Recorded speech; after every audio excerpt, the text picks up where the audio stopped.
Hello everyone, welcome to my new academy channel. जैसे कि मैं स्टार्ट करने जा रही हूँ एक नया चैप्टर जिसका नाम है बायोडाइवर्सिटी एंड कंजर्वेशन। देखिए, बायोडाइवर्सिटी क्या होती है, किस तरीके से हम उसका कंजर्वेशन करेंगे इस चैप्टर में, बस यही दो चीज़ पढ़ना है। ठीक है, चलिए स्टार्ट करते हैं।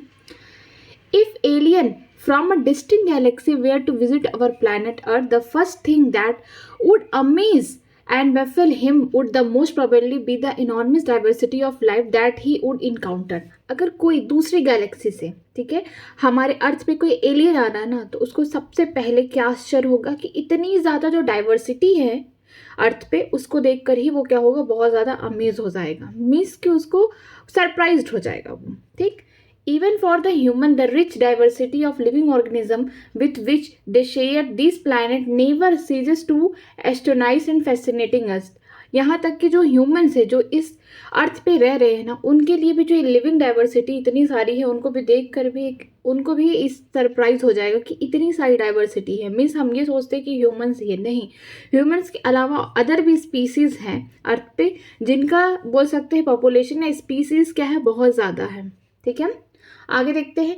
The common man would find it to be hard believe that there are. ठीक है, अब देखिए, कॉमन मैन जैसे कि हम लोग को बहुत सुनकर या जानकर बहुत ज़्यादा सरप्राइज्ड होंगे कि अब किन किन स्पीसीज के बारे में कितना दिया गया है। देखिए, अब यहाँ पे डाटा दिया गया है याद करने के लिए, जैसे कि मोर देन 20,000 स्पीसीज ऑफ एंट। चींटी सब लोग एक या दो टाइप के देखे होंगे, ज़्यादा से ज़्यादा 10 टाइप के स्पीसीज देखे होंगे, लेकिन जो एंट है, जो चींटी है, उस क्या है, 20,000 से भी ज़्यादा स्पीसीज है इसकी।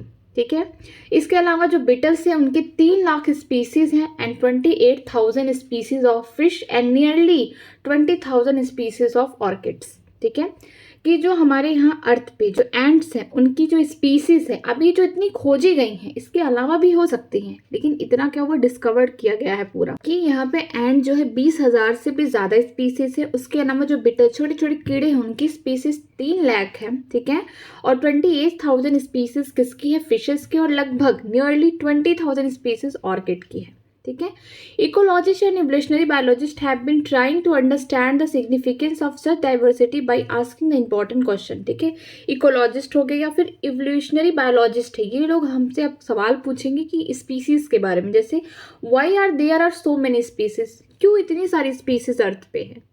ठीक है, did such great diversity exist throughout the earth history, क्या इसी तरीके से जब से हमारा अर्थ बना है तब से इसी तरीके से स्पीसीज हैं। ठीक है, how did the diversification come from, कि किस तरीके से इतना डाइवर्सिफिकेशन आया, किस तरीके से इतने डिफरेंट टाइप की स्पीसीज अर्थ पे आई। ठीक, how and why is the diversity important to biosphere, कैसे और क्यों जो डाइवर्सिटी है इतनी सारी, मीन्स की विभिन्नताएं हैं, ठीक है, स्पीसीज में, ये क्या हमारे बायोस्फीयर के लिए क्यों इंपॉर्टेंट है, कैसे इंपॉर्टेंट है, ये सारे क्वेश्चन पूछ रहे हैं कौन, जो इकोलॉजिस्ट और इवोल्यूशनरी बायोलॉजिस्ट है। ठीक है, इनका क्वेश्चन है, would it function any differently if the diversity was much less, अगर इनकी जो डाइवर्सिटी है, ठीक है, अगर इनका कम हो जाए तो क्या इनका फंक्शन कुछ कम हो जाएगा, क्या डिफरेंट हो जाएगा पहले से।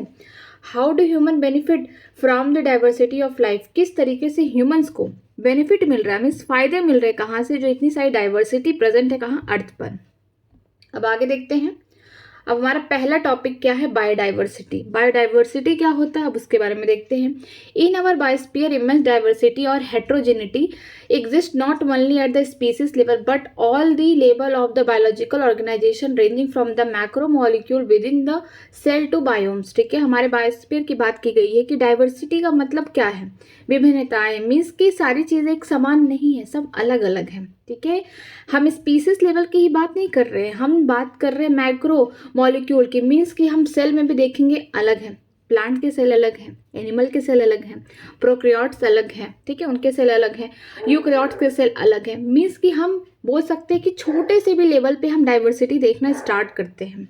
Biodiversity is term popularized by the sociobiologist Edward Wilson to describe the combined diversity at all the level of biological organisation. ठीक है, अभी जो बायोडाइवर्सिटी टर्म है ना, इसको पॉपुलराइज्ड कौन किया, मीन्स बहुत फेमस किसने किया, एक सोशियोबायोलॉजिस्ट है जिसका नाम था एडवर्ड विल्सन। ठीक है, इन्होंने बस ये जो बायोडाइवर्सिटी शब्द है ना, इसको बहुत फेमस कर दिया। कैसे किया, इन्होंने डिस्क्राइब किया क्या कंबाइंड डाइवर्सिटी, कंबाइंड का मतलब क्या है, जेनेटिक डाइवर्सिटी पे भी देखा, स्पीसी डाइवर्सिटी पे देखा, इकोलॉजिकल डाइवर्सिटी, हर चीज़ों को उन्होंने बताया, ठीक है, कि किस तरीके से हम डाइवर्सिटी मीन्स कि कितनी विभिन्नताएं हैं, ठीक है, अलग अलग लेवल पे। तो इसकी वजह से जो बायोडाइवर्सिटी शब्द है बहुत ज़्यादा फेमस हो गया।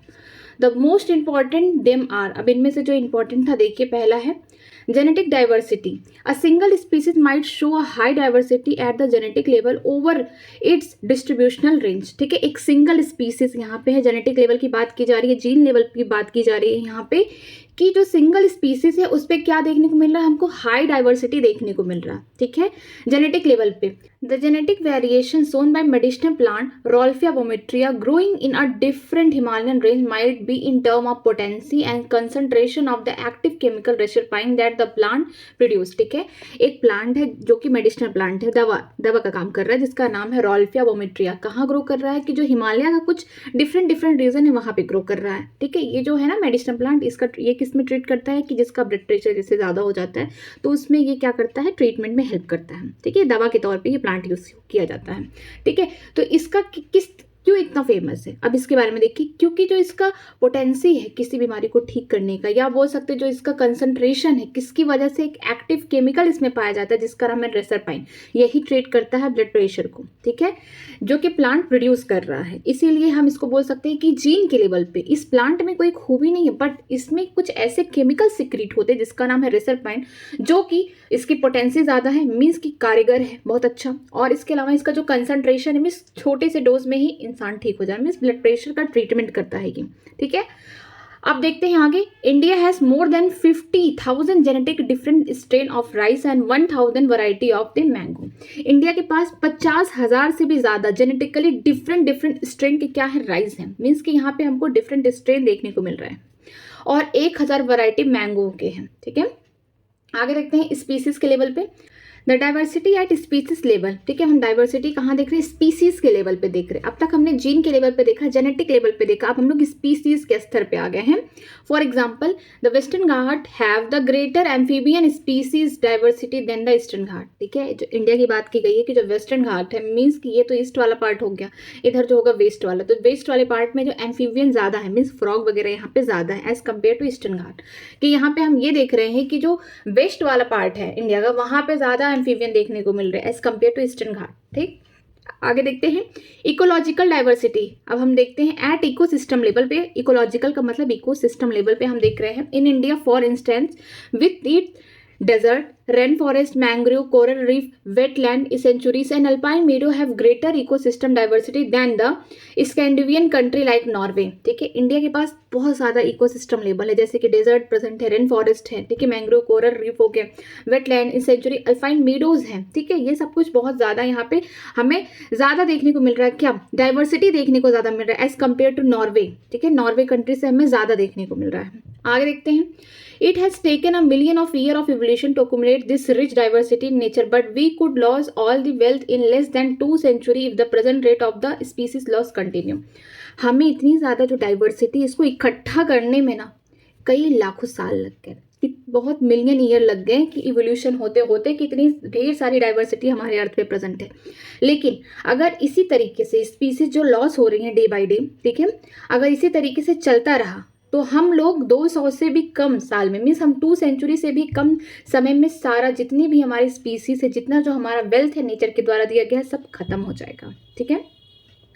Biodiversity and its conservation are now vital environmental issue of the international concern as more and more people around the world begin to realize the critical importance of biodiversity for survival and well-being on this planet, ठीक है। जो biodiversity है और इसका जो conservation है, ठीक है, ये हमारे लिए भी इंपॉर्टेंट है, और लोगों को भी इससे क्या हो रहा है कि हमारे जो वर्ल्ड में और भी लोग हैं इससे क्या कर रहे हैं, इस बात को रियलाइज़ कर गए हैं कि अगर इसी तरीके से ख़त्म होता रहेगा तो हमारी सर्वाइवल पे, हमारी जो प्लैनेट इतना वेलबिंग है, जो स्वस्थ है, कहीं ना कहीं इस पर भी इफेक्ट देखने को मिलेगा। आगे चलते हैं, how many species are there on earth and how many in India, कितनी स्पीसीज अर्थ पे हैं और कितनी इंडिया में है, ठीक है, अब हम अर्थ के बारे में भी जानेंगे, कितनी स्पीसीज प्रेजेंट है और कितनी इंडिया में। देखते हैं, since there are the published record of all the species discover and name and we know how many species in have record so far, but it is not easy to answer the question of how many species there are the earth. ठीक है, बहुत ज़्यादा records हैं, ठीक है, कितनी species discover की गई हैं, कितनी जानी गई, लेकिन हम एक बार में ये नहीं बता सकते कि कितनी ज़्यादा स्पीसीज अर्थ पर हैं। क्यों नहीं बता सकते, अब आगे देखिए। अकॉर्डिंग टू द IUCN 2004, इसका फुल फॉर्म है international union for conservation of nature and natural resources, N से दोनों है, नेचर एंड नेचुरल रिसोर्सेज। ठीक है, the total number of plant and animal species described so far slightly more than 1.5 million, but we have no clear idea how many species are yet to be discovered and described. ठीक है, अगर हम बात करते हैं IUCN की help से, तो 2004 में IUCN ने क्या कहा है कि जो टोटल नंबर प्लांट और एनिमल की जो स्पीसीज हैं, इनको मिलाकर अब तक लगभग 1.5 मिलियन से भी ज़्यादा इनको डिस्कवर किए गए हैं, लेकिन हमारे पास अभी कोई क्लियर आइडिया नहीं है कि अभी कितने प्लांट और डिस्कवर करना बाकी हैं, कितने एनिमल और डिस्कवर करना बाकी हैं। मीन्स कि जितने डिस्कवर किए गए हैं वो स्लाइटली मोर देन 1.5 मिलियन से ज़्यादा है, प्लांट और एनिमल दोनों का मिला के बोला गया है, लेकिन अभी बहुत अननोन स्पीसीज है प्लांट्स एनिमल की, जिनको खोजना या फिर जिनको अभी डिस्क्राइब करना बाकी है। आगे देखते हैं, estimate very widely and many of them are only educated guess. ठीक है, यहाँ पे हम एक अंदाजा लगा सकते हैं, गेस कर सकते हैं कि कितने हो सकते हैं। ठीक है, for many taxonomic group species inventories are more complete in the temperate than the tropical country. ठीक है, पहले के जो टेक्सोनॉमिक ग्रुप थे, जो स्पीसीज की सूची थी, ये सारी मीन्स कौन कहाँ पे कौन से स्पीसीज हैं, ये सब भी क्या होता है, एक रिकॉर्ड बनता है इनका। तो उनमें देखा गया कि जो हमारा टेम्परेट रीजन है कंट्री में, वहाँ पे पूरी तरीके से कंप्लीट है, बट अभी ट्रॉपिक में बहुत सारी स्पीसीज खोजना बाकी है।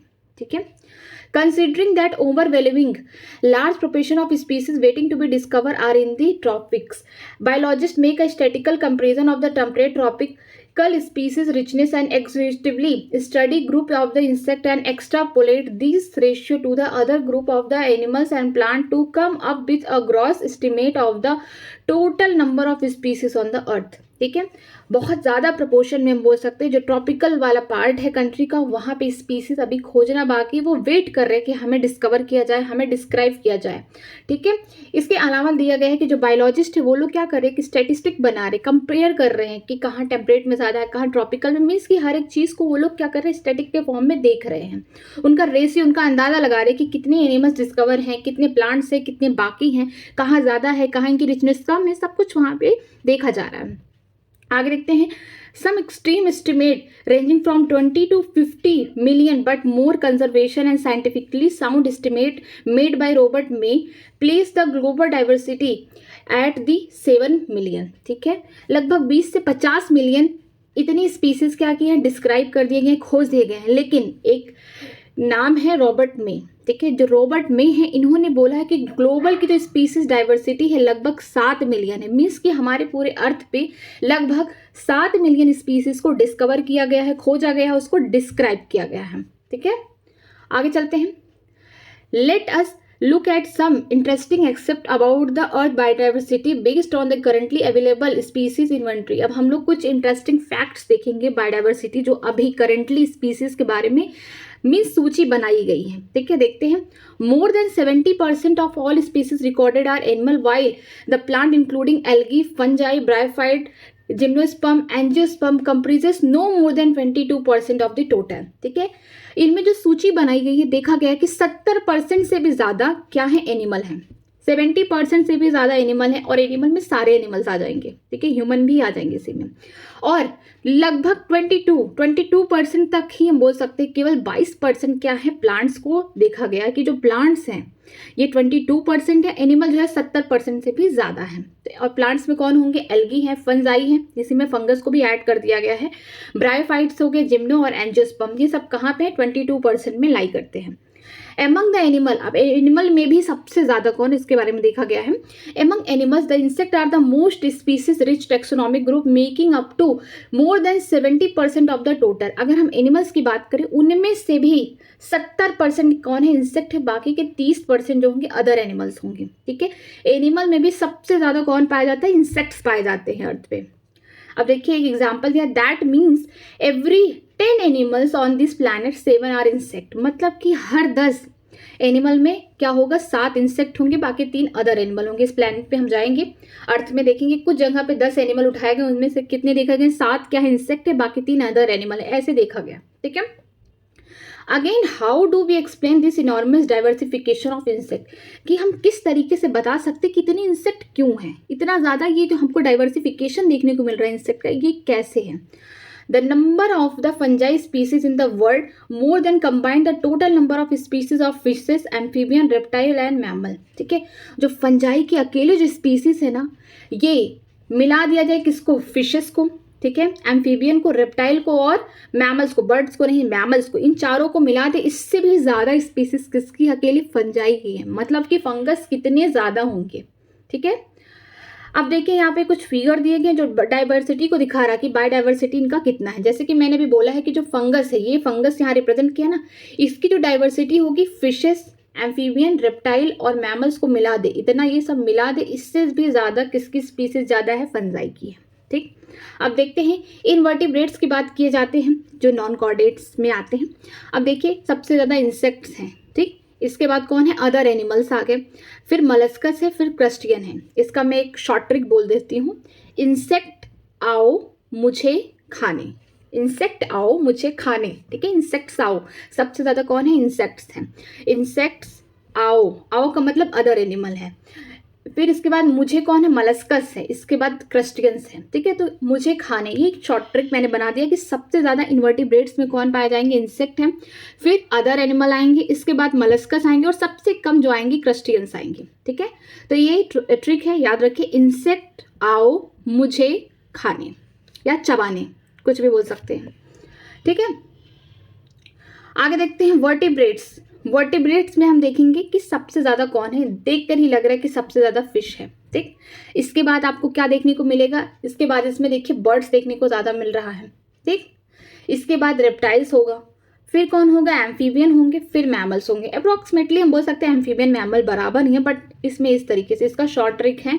कोई लड़का है जिसका नाम है राम, वो फेसबुक चलाता है। ठीक है, कोई लड़का है उसका नाम राम है जो फेसबुक चलाता है, तो उसके नाम से हमने ट्रिक रखा है इसके लिए FB राम, कि राम किस पे है, फेसबुक पे है। F फॉर कौन हो जाएगा, फिश हो जाएंगे, B फॉर बर्ड्स हो जाएंगे, फिर रेप्टाइल होगा, फिर एम्फीबियन हो गया, लास्ट में कौन होंगे, मैमल्स होंगे। देखने में ही लग रहा है सबसे ज़्यादा फिश है पूरा। ठीक है, अगर हम इसमें एक चीज़ देख सकते हैं कि जो फिशेस की स्पीसीज है किसके बराबर हो गए, एम्फीबियन, रेप्टाइल, बर्ड और मैमल्स के बराबर है। अकेले जो फिशेस की स्पीसीज है इन चारों को मिला दिया जाए, इनकी चारों की स्पीसीज को, इसके बराबर है, याद रखना इस चीज़ को। ठीक है, सबसे ज़्यादा फिश है, इसके बाद कौन है, बर्ड्स हैं, फिर कौन है, रेप्टाइल है, फिर एम्फीबियन है एंड देन मैमल्स है वर्टिब्रेट्स में। अब चलिए प्लांट्स की तरफ बढ़ते हैं। प्लांट में सबसे ज़्यादा कौन होगा, एंजियोस्पर्म होगा। ठीक है, इसके बाद देखने में कौन आएगा, फंजाई आएगा, फिर देखिए कौन है, एल्गी है, फिर आएगा कौन, ये देखिए मॉस होगा। ठीक है, मॉसेस के बाद फर्न्स एंड एलिल्स होंगे, फिर जाके लाइकेंस होंगे। देखकर ही लग रहा है सबसे ज़्यादा फूल होंगे। फिर देखिए फंगस है, मीन्स एंजियोस्पर्म है, इसके बाद फंजाई है, फिर एल्गी है और फिर मॉस है, फिर फर्न एंड एलिस है, इसके बाद सबसे कम लाइकेन होंगे। क्यों लाइकेन कम होंगे, क्योंकि ये तो वही जगह ग्रो करेंगे जहाँ पॉल्यूशन कम है, और ऐसी कोई जगह नहीं है जहाँ पे पॉल्यूशन ना हो। पॉल्यूशन तो हर जगह और बहुत ज़्यादा है, क्योंकि ह्यूमन इतनी एक्टिविटी ही कर रहा है। ठीक है, तो इसका जो ट्रिक है याद रखिए, इंसेक्ट आओ मुझे चबाने। ठीक है, इंसेक्ट आओ मुझे चबाने या मुझे खाने आ जाओ। ठीक है, ये ट्रिक है इसका। इसका जो ट्रिक है FB राम। राम कहाँ पे है, फेसबुक पे, मीन्स सबसे ज़्यादा फिशेस हैं, फिर बर्ड्स हैं, रेप्टाइल है, एम्फीबियन है, फिर मैमल्स हैं। ठीक है, इसमें और एक चीज़ देखिएगा कि जो फिशेस की स्पीसीज है वो किसके बराबर है, मैमल, बर्ड्स और रेप्टाइल, एम्फीबियन के बराबर। इनको सबका सम कर दिया जाए तो अकेले किसकी, फिश की स्पीसीज है।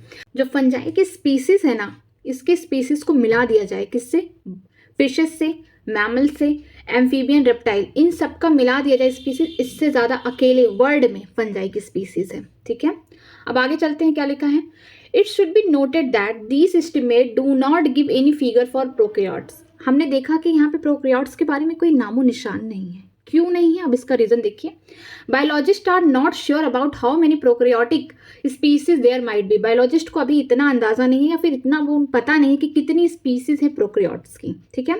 This problem is that the conventional taxonomic method are not suitable for identifying the microbial species and many species are simply not culturable under the laboratory condition, ठीक है। जो पुराना मेथड था, टैक्सोनॉमिक मेथड जो पुराना था, conventional जो method था, उसमें पता करना माइक्रोब्स की स्पीसीज के लिए असंभव था।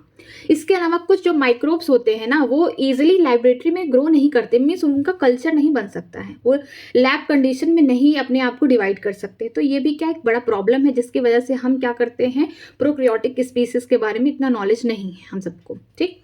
If we accept biochemical or molecular criteria for declinating species of this group, then their diversity along might be run in the millions। अगर हम इस बात को मान लें जो बायोकेमिकल है, या फिर हम मॉलिकुलर क्राइटेरिया देख लें, किसका हम बात कर रहे हैं, प्रोकैरियोट्स का, तो इनकी जो स्पीसीज है या बोल सकते हैं इनकी जो डाइवर्सिटी है लगभग मिलियन से भी ऊपर हो जाएगी, ठीक है। आगे देखते हैं। अब हम लोग इंडिया में देखते हैं कि although India has only 2.4% of the world's land area. World का जो वर्ल्ड लैंड है पूरा, हम बोल सकते हैं पूरे ग्लोब में इंडिया के पास केवल कितना लैंड है, 2.4% लैंड है, बस इतना ही लैंड है। It share the global स्पीसी diversity and impressive 8.1%। लेकिन इसके बावजूद भी 2.4% लैंड में भी इंडिया में कितनी डाइवर्सिटी देखने को मिल रही है, 8.1%, ठीक है। आगे देखते हैं। That is why make our country one of the 12 mega diversity country of the world. इसी वजह से यहाँ पे हमारे यहाँ इंडिया में लैंड कम होने के बावजूद भी यहाँ पे बायोडाइवर्सिटी ज्यादा है, इसीलिए जो 12 मेगा डाइवर्सिटी कंट्री है वर्ल्ड में, उनमें से हमारा इंडिया भी आता है। Nearly 45,000 species of plant and twice as many animal have to be recorded from India। Means कि 45,000 स्पीसीज लगभग कहाँ है, प्लांट की इंडिया में, और इसका दोगुना कर देंगे तो 90,000 स्पीसीज किसकी हो जाएगी, एनिमल की, कहाँ पे, इंडिया में। मीन्स कि लगभग 45,000 प्लांट्स है इंडिया में, इनकी स्पीसीज देखने को मिल रही है। 45,000 प्लांट नहीं है, स्पीसीज है प्लांट्स की, और लगभग 90,000 स्पीसीज है किसकी, एनिमल की। अकेले सिर्फ इंडिया की बात की गई है। How many living species are actually there waiting to be discovered and named? कितने ऐसे लिविंग स्पीसीज होंगे, चाहे प्लांट होंगे चाहे एनिमल, जो अभी भी वेट कर रहे हैं कि उनको डिस्कवर किया जाए, उनके बारे में डिस्क्राइब किया जाए, ठीक है। If we accept the May's global estimate, only 22% of the total species have been recorded so far. अगर हम मे की बात माने, ठीक है, अभी इन्होंने क्या बताया था, ये देखिए यहाँ इस वाले पेज पे, ये देखिए रॉबर्ट मे ने कहा कि लगभग 7 मिलियन स्पीसीज है, प्लांट्स एनिमल सबकी मिला के, ठीक है। जो ग्लोबल स्पीसीज डाइवर्सिटी है 7 मिलियन है, लेकिन इनका ये भी कहना है कि अभी सिर्फ 22% को ही डिस्क्राइब कर दिया गया है। यहाँ पे यही लिखा गया है कि जो रॉबर्ट मेक कह रहे हैं कि ग्लोबल एस्टिमेशन जो इनके अकॉर्डिंग है कि अभी इनमें से सिर्फ 22% टोटल स्पीसीज को रिकॉर्ड किया गया है, ठीक है। Applying this proportion to India diversity figure, we estimate that there are probably more than 1 lakh plant species and more than 3 lakh animal species yet to be discovered and described। ठीक है, इनका estimation लगाया गया, ठीक है, Robert मे का, जिन्होंने यही बताया कि लगभग 7 मिलियन स्पीसीज हैं, ठीक है, प्लांट एनिमल सबको मिला के। उनमें से सिर्फ अभी हमने कितना ढूंढा है, 22% को। अभी बाकी सब जो स्पीसीज है प्लांट एनिमल की, वो वेट कर रहे हैं कि हमको डिस्कवर किया जाए, हमारे बारे में बताया जाए, डिस्क्राइब किया जाए। अगर हम बात करें इंडिया में तो 1 लाख से भी ज़्यादा स्पीसीज प्लांट की और 3 लाख से ज़्यादा स्पीसीज एनिमल की अभी वेट कर रहे हैं ताकि उनको डिस्कवर किया जाए, उनके बारे में डिस्क्राइब किया जाए, ठीक है। Would be able to able the complete and inventory of the biological wealth of our country. क्या अभी हम लोग पूरा कंप्लीटली क्या सूची बना सकते हैं कि जो हमारा बायोलॉजिकल वेल्थ है हमारी कंट्री का एक साथ। Consider the immense train the manpower that is taxonomist and the time required to complete the job. ठीक है, ये सब कामों के लिए कौन है, ये सब काम के लिए जो सबसे ट्रेंड मैन पावरफुल है, मीन्स कि हम बोल सकते हैं जो टैक्सोनॉमिस्ट है उनको टाइम लग रहा है, वो लोग ये सब चीज़ों को क्या करें, डिस्कवर करें, डिस्क्राइब करें। वो यही उनका काम है कि वो लोग क्या कर रहे हैं, जितनी भी स्पीसीज़ हैं प्लांट या एनिमल की, उनके बारे में रिकॉर्ड बना रहे हैं। जो अभी खोजने वाले हैं उनके बारे में भी पता लगा रहे हैं कि कितनी स्पीसीज़ अभी बाकी हैं, और जिनको खोज चुके हैं उसके बारे में बहुत अच्छे से डिटेल्स दे चुके हैं। ठीक है, The situation appear more hopeless when we realize that the large fraction of these species faces the threat or become extinct even before we describe them। एक हमारे लिए बोल सकते हैं एक बहुत दुख भरी खबर है कि जो जितनी स्पीसीज जो अभी बाकी हैं ना खोजने के लिए, जिनके बारे में अभी वो वेट कर रहे हैं कि उन्हें खोजा जाए, डिस्क्राइब किया जाए ना, कहीं ऐसा तो नहीं कि हम उनको खोज नहीं पाए उससे पहले ही क्या हो वो विलुप्त हो जाए, एक्सटिंक्ट हो जाए, ऐसा तो नहीं है। ये भी क्या एक दुख भरी खबर है। ठीक, nature biologist library is burning even before we catalogue the title of all the book stock there. ठीक है, जो नेचर की बायोलॉजिकल लाइब्रेरी है, मीन्स कि हमारे जो नेचर में बायोलॉजिकल लाइब्रेरी है, मीन्स कि स्पीसीज के बारे में बात की जा रही है कि ये खत्म हो रही है, धीरे धीरे जल रही हैं, मीन्स खत्म हो रही हैं। ठीक है, अगर हम जितनी भी किताबें किसी के स्टॉक में रखेंगे, बस उसका हम क्या करते रहें, टाइटल पढ़ते रहें, इतने ही समय में हमारी कई हजार स्पीसीज खत्म हो चुकी होंगी ग्लोब से, मीन्स अर्थ से। ठीक, आगे देखते हैं पैटर्न ऑफ बायोडाइवर्सिटी। किस पैटर्न, किस बिहाव पे बायोडाइवर्सिटी को देखा गया है? पहला है लैटिट्यूडनल ग्रेडियंट। अब एक मैं यहाँ पे आपको ट्रिक देना चाहती हूँ, या बोल सकती हूँ कि एक फॉर्मूला है, बायोडाइवर्सिटी जो होता है इन्वर्सली प्रोपोर्शनल होता है किसका, लैटिट्यूड का, या फिर हम बोल सकते हैं एल्टीट्यूड का। ठीक है, जैसे जैसे लैटिट्यूड बढ़ेगा वैसे वैसे बायोडाइवर्सिटी कम होगी। ठीक है, इन्वर्सली प्रोपोर्शनल है इस चीज़ का। देखते हैं, the diversity of plant and animal is not uniform through out the world but show A rather uneven distribution. ठीक है, जो डाइवर्सिटी है प्लांट्स की, एनिमल की, एक समान नहीं है पूरा दुनिया भर में। ठीक है, वर्ल्ड में एक समान नहीं है, कहीं ज़्यादा है तो कहीं कम है, कहीं है ही नहीं, मीन्स का इनका जो डिस्ट्रीब्यूशन है अनइक्वल है। ठीक है, बराबर नहीं है। For many group of animal or plant, there are interesting pattern in diversity. The most well known being the latitudinal gradient in the diversity. देखिए, अगर हम बात करते हैं किसकी, एनिमल और प्लांट्स की ग्रुप की, तो यहाँ पे हम लोग को एक जान के इंटरेस्टिंग फैक्ट यहाँ पे है कि जैसे जैसे हम किसके बिहाफ पे देख रहे हैं, लैटिट्यूडनल ग्रेडियंट के हिसाब से देखेंगे किस तरीके से यहाँ पे जो बायोडाइवर्सिटी है प्लांट्स एनिमल की किस तरीके से वैरी करेगी। ठीक है, हम वर्ल्ड पे तो नहीं जा रहे, बस हम लैटिट्यूड पे देख रहे हैं कि कैसे कैसे जो है बायोडाइवर्सिटी प्लांट्स की हो, एनिमल्स की वेरी कर रही है। अब देखिए यहाँ पे दिया है, in general species diversity decreases as we move away from equator towards the pole. देखिए, जनरली क्या देखा जा रहा है, देखिए ये मान लीजिए हमारा ग्लोब है, मीन्स अर्थ है, यहाँ पे बीच में इक्वेटर होगा। जैसे हम लोग इक्वेटर से कहाँ जा रहे हैं, पोल्स की तरफ, यहाँ पे नॉर्थ पोल होगा। ठीक है, यहाँ पे साउथ पोल होगा, चाहे हम इस पोल पे जाएं चाहे इस पोल पे जाएं। तो हमको क्या देखने को मिल रहा है कि यहाँ पे जो बायोडाइवर्सिटी है ना, हमको इक्वेटर से जब हम पोल्स की तरफ जा रहे हैं यहाँ पे कम हो रहा है। ठीक है, जैसे जैसे हम लैटिट्यूड पे जा रहे हैं, चाहे इधर चाहे इधर, क्या हो रहा है कि बायोडाइवर्सिटी कम हो रहा है यहाँ पे। ठीक, अब देखिए यहाँ पे दिया गया है, जैसे कुछ एग्जाम्पल्स हैं विथ फ्यू एक्सेप्शंस, कुछ एक्सेप्शंस दिए गए हैं। देखिए, tropic latitudinal range for 23.5 degree north to 23.5 degree south harbour more species than the temperate और द पोलर एरिया। ठीक है, जो टॉपिक है ये जो यहाँ पे दिया गया है, ये जो लोकेशन है 23.5 degree north to 23.5 degree south, यहाँ पे ज़्यादा स्पीसीज हैं किससे, जो टेम्परेट है, जो पोलर एरिया है उनसे। ठीक है, एक्सेप्शन है ये। अब देखिए, अब यहाँ पे कुछ डाटा दिए गए हैं। Colombia near the equator has nearly 1400 species of bird. बोला, नाम से ही बोल दिया, जो कोलंबिया कंट्री है वो कहाँ, नियर किसके पास, इक्वेटर के पास है, और इक्वेटर के पास स्पीसीज ज़्यादा होंगी एज कम्पेयर टू पोल्स। तो यहाँ पे क्या है, स्पीसीज ज़्यादा है। ठीक है, यहाँ पे कितनी है, नियरली 1400, 1400 किसकी स्पीसीज है, बर्ड्स की हैं।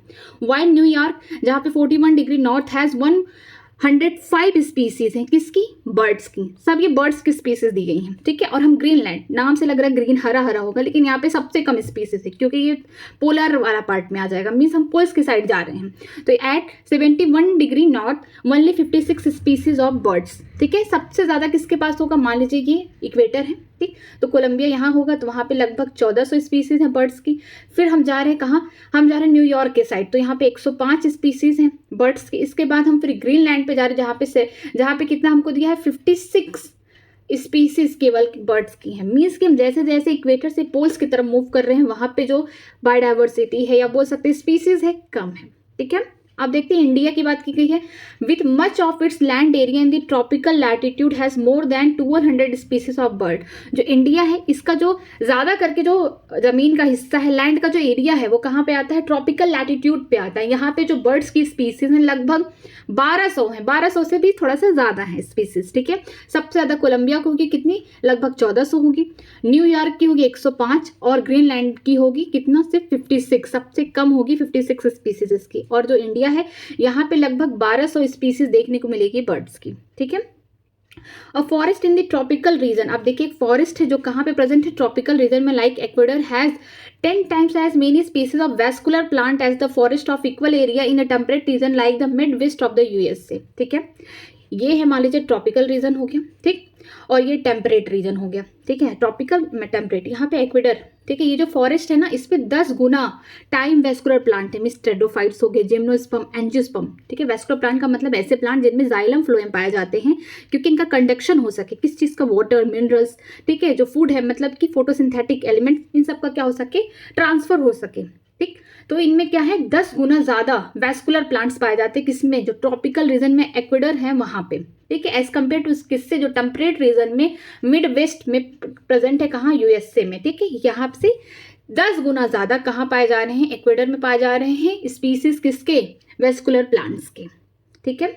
अब देखिए, a largely tropical American rain forest in this South America has been greatest biodiversity on the earth, ठीक है। सबसे ज़्यादा जो बायोडाइवर्सिटी है वो कहाँ पाई जा रही है, अमेजन रेन फॉरेस्ट में, ठीक है।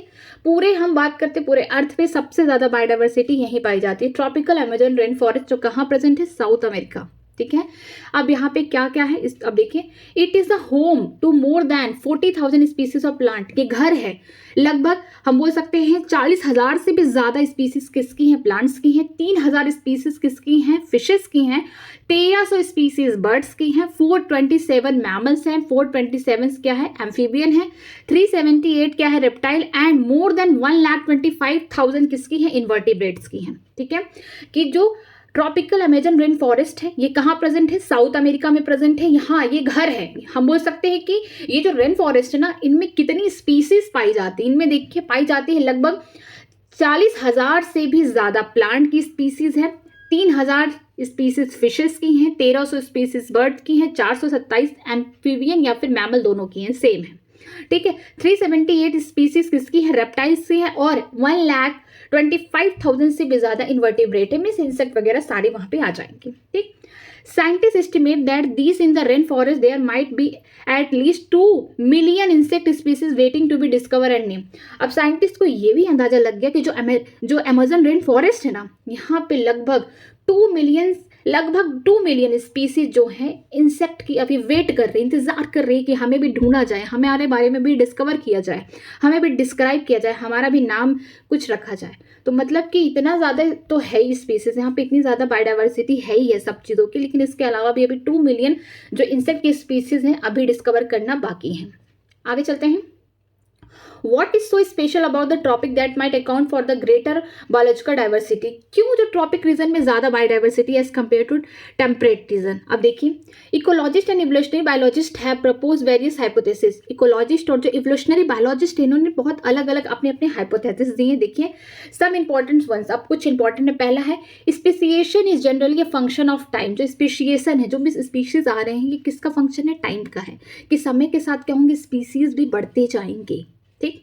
Unlike the temperate regions subjected to a frequenting glaciation in the past, and tropical latitude have remained relatively undisturbed for the million of years and thus had a long evolutionary time for species diversification, ठीक है। जो temperate region है, ठीक है, वहाँ पे species इसलिए कम है क्योंकि वहाँ थोड़ा हम बोल सकते हैं पास्ट के टाइम में वहाँ पे बर्फ था, ठीक है, बर्फ वो धीरे धीरे पिघले होंगे, मतलब कि वहाँ पे इस वजह से कम है। लेकिन जो ट्रॉपिकल लैटिट्यूड है, वहाँ पे जो स्पीसीज हैं अनडिस्टर्ब हैं, कब से, मिलियंस ऑफ ईयर पहले से। वहाँ पे स्पीसीज जो मिलियन साल पहले पाई जाती थी अभी भी वहाँ पे प्रेजेंट हैं, बिना कुछ डिस्टर्ब किए, बिना ख़त्म हुए, ठीक है। इसीलिए वहाँ पे हमको क्या देखने को मिलता है, स्पीसीज का डाइवर्सिफिकेशन, बहुत विभिन्न प्रकार की स्पीसीज देखने को मिलती हैं। आगे देखते हैं दूसरा क्या दिया है, tropical environment unlike temperate ones are less seasonal relative to more constant and predictable, ठीक है। जो ट्रॉपिकल इन्वायरमेंट है, किससे हम टेम्परेट रीजन की बात करते हैं कि जो ट्रॉपिक्स का इन्वायरमेंट है ना, वो बहुत कम वेरिएशन शो करता है, मीन्स कि वो सीजनल बहुत कम as compare to temperate region. इसीलिए यहाँ पे भी क्या है, स्पीसीज ज़्यादा, मीन्स कि ज़्यादातर के समय पे क्या होगा, जो ट्रॉपिकल रेन फॉरेस्ट होंगे वहाँ का टेम्परेचर कॉन्स्टेंट होगा, बहुत कम वेरिएशन देखने को मिलेगी as compare to temperate rain forest से, ठीक है। तो इसकी वजह से भी एक रीजन है कि स्पीसीज जो है ट्रॉपिकल में ज़्यादा एज कम्पेयर टू टेम्परेट। आगे देखते हैं, such constant environment promote niche specialization and lead to the greater species diversity. और यही जो कॉन्स्टेंट इन्वायरमेंट है, ये क्या दे रहा है, रहने की जगह दे रहा है उन स्पीसीज को, तभी जाके उनका क्या है, ज़्यादा से ज़्यादा डाइवर्सिटी हो सके। ठीक। थर्ड है there is more solar energy available in the tropics which contribute to the higher productivity, this in turn might contribute indirectly to greater diversity. एक तीसरा रीजन ये है कि जो ट्रॉपिकल रेन फॉरेस्ट है वहाँ पे जो सोलर रेडिएशन बोल सकते हैं, सोलर एनर्जी में सन वहाँ पे हमेशा रहती है, जिसकी वजह से वहाँ पे higher productivity in the sense कि बायोमास प्लांट ज़्यादा है, ठीक है, तो खाना ज़्यादा बनेगा, फोटोसिंथेसिस ज़्यादा होगी। जब फोटोसिंथेसिस ज़्यादा होंगे तो जो कंज्यूमर्स है, जो प्लांट्स को खाते हैं, और जो प्लांट्स को खाते होंगे वो भी तो एनिमल होंगे, उनको भी तो एनिमल को भी कोई खाता होगा, तो इससे क्या होगा, डाइवर्सिटी क्या है, स्पीसीज की ज़्यादा होगी। इनडायरेक्टली रिलेट कर रहा, बट अगर सोलर एनर्जी ज़्यादा है, ठीक है, प्रोडक्टिविटी ज़्यादा हो रही, जिसका मतलब कहीं ना कहीं डाइवर्सिटी जो है स्पीसीज की वो भी ज़्यादा होंगी। अब आगे चलते हैं। नेक्स्ट दिया है स्पीसीज एरिया रिलेशनशिप। अब यहाँ पे स्पीसीज और एरिया को रिलेट किया गया है। इस ग्राफ की हेल्प से हम देखेंगे किस तरीके से स्पीसीज की रिचनेस है एरिया से। जैसे जैसे हम एरिया बढ़ा रहे हैं तो क्या स्पीसीज बढ़ रही है, कब तक बढ़ रही है, इसमें देखेंगे, ठीक है। आगे देखिए, During his pioneering and extensive exploration in the wilderness of the South American jungle, the great German naturalist and the geographer, जिसका नाम है Alexander von Humboldt, observed that the within a region of species richness increase with increasing the explored area, but only up to the limited। ठीक है, हम बोल सकते हैं German के नेचुरलिस्ट थे जो नेचर में ही रहते थे, ऑब्जर्व करते थे, या जोग्राफर थे, ठीक है, जिनका नाम था अलेक्जेंडर वॉन हम्बोल्ट। ठीक है, ये कहाँ गए, ये गए साउथ अमेरिका के जंगल में। वहां पे गए, उन्होंने देखा कि जिस तरीके से वो आगे बढ़ रहे हैं, मीन्स यहाँ वो खड़े, मान लीजिए आगे बढ़ रहे, एरिया बढ़ा, यहाँ पे उनको और स्पीसीज देखने को मिली, फिर इससे आगे गए और एरिया बढ़ा, और स्पीसीज देखने को मिली। लेकिन कुछ टाइम बाद फिर जब उन्होंने देखा और जगह बढ़ते गए कि फिर देखा कि लिमिटेड हो गए, मीन्स कि थोड़े टाइम तक एरिया बढ़ाने पे जो स्पीसीज की डाइवर्सिटी वो बढ़ती रहेगी, लेकिन अप टू उस कुछ जगह तक। मीन्स कि ऐसा नहीं है कि आप पूरी दुनिया में घूमे तो स्पीसीज नहीं, वो लिमिट लग जाएगी। मीन्स कि जैसे जैसे वो एक्सप्लोर कर रहे थे तो उनको और ज़्यादा स्पीसीज की रिचनेस देखने को मिली, ठीक है। लेकिन बस कुछ पॉइंट के बाद क्या हुआ, वो रुक गई, लिमिट लग गई, ठीक है। In fact the relationship between the species richness and the area for a wide variety of taxa, angiosperm plant, birds, bat, fresh water fish turn out to be rectangular hyperbola. ठीक है, ये देखिए, ये उन्होंने दिया था ग्राफ, स्पीसीज रिचनेस है, यहाँ पे एरिया है, ठीक है। जैसे जैसे वो एरिया बढ़ा रहे फिर क्या हो रहा है, स्पीसीज बढ़ रहा, बट एक पॉइंट के बाद क्या हो जा रहा है, कांस्टेंट हो जा रहा है। इन्होंने एक फॉर्मूला दिया, एस इक्वल टू क्या हो गया, CA⁻Z, ठीक है। अब देखिए एस क्या है, अब इसके बारे में देखिए, एस जो है स्पीसीज रिचनेस है, ए एरिया है, जेड क्या है, स्लोप ऑफ द लाइन या फिर रिग्रेशन कोफिशिएंट है, और सी क्या है, वाई जो होगा इंटरसेप्ट होगा, ठीक है। यहाँ पे जो इंटरसेप्ट, यहाँ जो कट लग रहा है, ये इसको हम क्या बोलेंगे, वाई, ठीक है। इन्होंने बताया किसके लिए ग्राफ बताई, जैसे कि एंजियोस्पर्म जो प्लांट है, फ्लावरिंग प्लांट, उनके लिए, बर्ड्स के लिए, बैट चमगादड़ के लिए, जो फ्रेश वाटर फिशेज हैं, इनके लिए जो ग्राफ होगा वो कैसा होगा, रेक्टेंगुलर हाइपरबोला होगा। लेकिन अगर हम इसको लॉगरिथमिक स्केल पे अब रखें तो क्या लिखा है, on logarithmic scale the relationship is the straight line describe by the equation log s बराबर log c plus z log a। मतलब कि हमने इसको इस तरीके से देखा कि जो स्पीसीज रिचनेस एरिया बढ़ाने पे बढ़ रही, बट एक टाइम बाद क्या हो जा रही है, कांस्टेंट हो जा रही है, तो इसका होगा S इक्वल टू C⁴Z। लेकिन अगर हम लॉग स्केल पे देख रहे हैं, लॉग स्केल पे हमको स्ट्रेट लाइन देखने को मिल रही है, तो हमने क्या किया, log S कर लिया, log C प्लस ये जो पावर है यहाँ पे आगे मल्टीप्लाई हो जाएगा log A। मीन्स कि अगर हम लॉग स्केल पे देखेंगे, लॉग अर्थमिक स्केल पे देखेंगे तो स्ट्रेट लाइन दिखेगी, बाकी नहीं तो ऐसे देखेंगे तो हमको रेक्टेंगुलर हाइपरबोला देखने को मिलेगा, ठीक है। यहाँ पे दिया गया है कि S क्या स्पीसीज रिचनेस है, ठीक है, ठीक। सी क्या है, वाई इंटरसेप्ट है, कहाँ कट लग रहा है, वाई वाले पॉइंट में। जेड क्या है, इसको बोलते हैं स्लोप ऑफ लाइन या फिर रिग्रेशन कोफिशिएंट है, ए क्या है, ए एरिया है, ठीक। आगे देखते हैं, ecologists have discovered that the value of Z lie in the range of 0.1 to 0.2 regardless the taxonomic group or the region, whether it is the plant in Britain, birds in California, molluscus in New York State, the slope of the regression line are amazing similar। ठीक है, ecologist ने और discover किया जो Z है, जिसे हम regression coefficient कहते हैं, या फिर बोल सकते हैं slope of the line, graph का जो स्लोप है उसकी लाइन, ठीक है, Z शो कर रहा है, उसकी जो रेंज है 0.1 से 0.2 किसके लिए है, जो प्लांट्स ब्रिटेन में है, ठीक है, जो बर्ड्स कैलिफोर्निया में है, जो मलस्कस कहाँ है, न्यूयॉर्क में, इन सब तीनों जगह पे जो ये पाए जा रहे हैं ऑर्गेनिज्म, इनके लिए क्या है, सेम है, इन स्पीसीज के लिए सेम है। मीन्स कि जो प्लांट्स होंगे ब्रिटेन में वहाँ पे भी जेड की वैल्यू इतना होगी, जो मलस्कस होंगे न्यूयॉर्क में वहाँ पे भी होगा, जो बर्ड्स होंगे कैलिफोर्निया में वहाँ पे भी जेड की वैल्यू 0.1 to 0.2 तक होगी, ठीक है। But if we you analyse the species area relationship among very large area like the entire continent, you will find the slope of the line to be much steeper, mean Z value in the range of 0.6 to 1.2। For example the frugi Walrus means fruit eating bird and the mammals in the tropical forest of different continent, the slope is found to be 1.15. आप देखिए यहाँ पे बोला गया कि अगर आप analysis कर रहे जो z की वैल्यू अगर आप पूरे कॉन्टिनेंट पे देख लें, ठीक है, तो उसकी वैल्यू की जो वैल्यू होगी मीन्स z की जो वैल्यू होगी 0.6 टू 1.2 मीन्स इतना हो जाएगा। लेकिन अगर हम देखेंगे फ्रूगीवोरस का मतलब है कि ऐसे बर्ड जो फ्रूट खाते हों, ठीक है, और मैमल्स अगर हम किसी भी ट्रॉपिकल फॉरेस्ट का देख रहे हैं डिफरेंट कॉन्टिनेंट का, ये नहीं कि सेम एशिया का देख नहीं, डिफरेंट कॉन्टिनेंट का देख रहे हैं, तो जो एस स्लोप है मीन्स हम बोल सकते हैं जो स्लोप है लाइन का या फिर रिग्रेशन कॉफिशिएंट जेड है उसकी जो वैल्यू होगी 1.15 होगी मीन्स डिफरेंट होगी। What do steeper slope means in the context, steeper का मतलब क्या है, क्यों इस तरीके से वेरिएशन आ रहा है। ठीक है, इसमें वेरिएशन इसलिए आ रहा है क्योंकि जब हम लोग आगे बढ़ रहे हैं तो डाइवर्सिटी बढ़ रही है, तो वहाँ पे प्रोडक्टिविटी ज़्यादा होगी प्लांट्स के द्वारा। जब प्रोडक्टिविटी ज़्यादा होगी तो वहाँ पे जो स्पीसीज होंगे वो ज़्यादा सर्वाइव करेंगे, तो हमें इसीलिए इतना सारा डाइवर्सिटी ये सब देखने को मिलता है। ठीक है, याद रहना चाहिए कि z की वैल्यू 0.1 से 0.2 किसके लिए होगी, जो प्लांट्स होंगे ब्रिटेन में, जो बर्ड होंगे कैलिफोर्निया में, जो मलस्कस होंगे न्यूयॉर्क में, इन सब के लिए सेम होगा। इसके अलावा अगर हम लोग इंटायर कॉन्टिनेंट की बात करते हैं, 7 कॉन्टिनेंट होते हैं, अगर इनका पूरा मिला के देखेंगे तो z की वैल्यू जो होगी 0.6 टू 1.2 तक होगी। इसके अलावा हम कुछ ऐसे बर्ड्स की बात करें जो फ्रूट खाते हों, जो मैमल्स हो डिफरेंट फॉरेस्ट के कहाँ पे ये प्रेजेंट है डिफरेंट कॉन्टिनेंट में, एक ही कॉन्टिनेंट में नहीं देखेंगे, डिफरेंट कॉन्टिनेंट्स में देखेंगे, तो वहाँ पे क्या होगा 1.15 होगा। ठीक, आगे देखते हैं the importance of the species diversity to ecosystem. क्यों इंपॉर्टेंट है किसी इकोसिस्टम में स्पीसीज की डाइवर्सिटी, क्या ज़रूरी है? ऐसा नहीं हो सकता कि हम जहाँ रहते हैं जिस इकोसिस्टम में वहाँ पे अगर 10 ही स्पीसीज हो तो क्या हमारा इकोसिस्टम नहीं चलेगा? ज़रूरी है कि ढेर सारी स्पीसीज हों।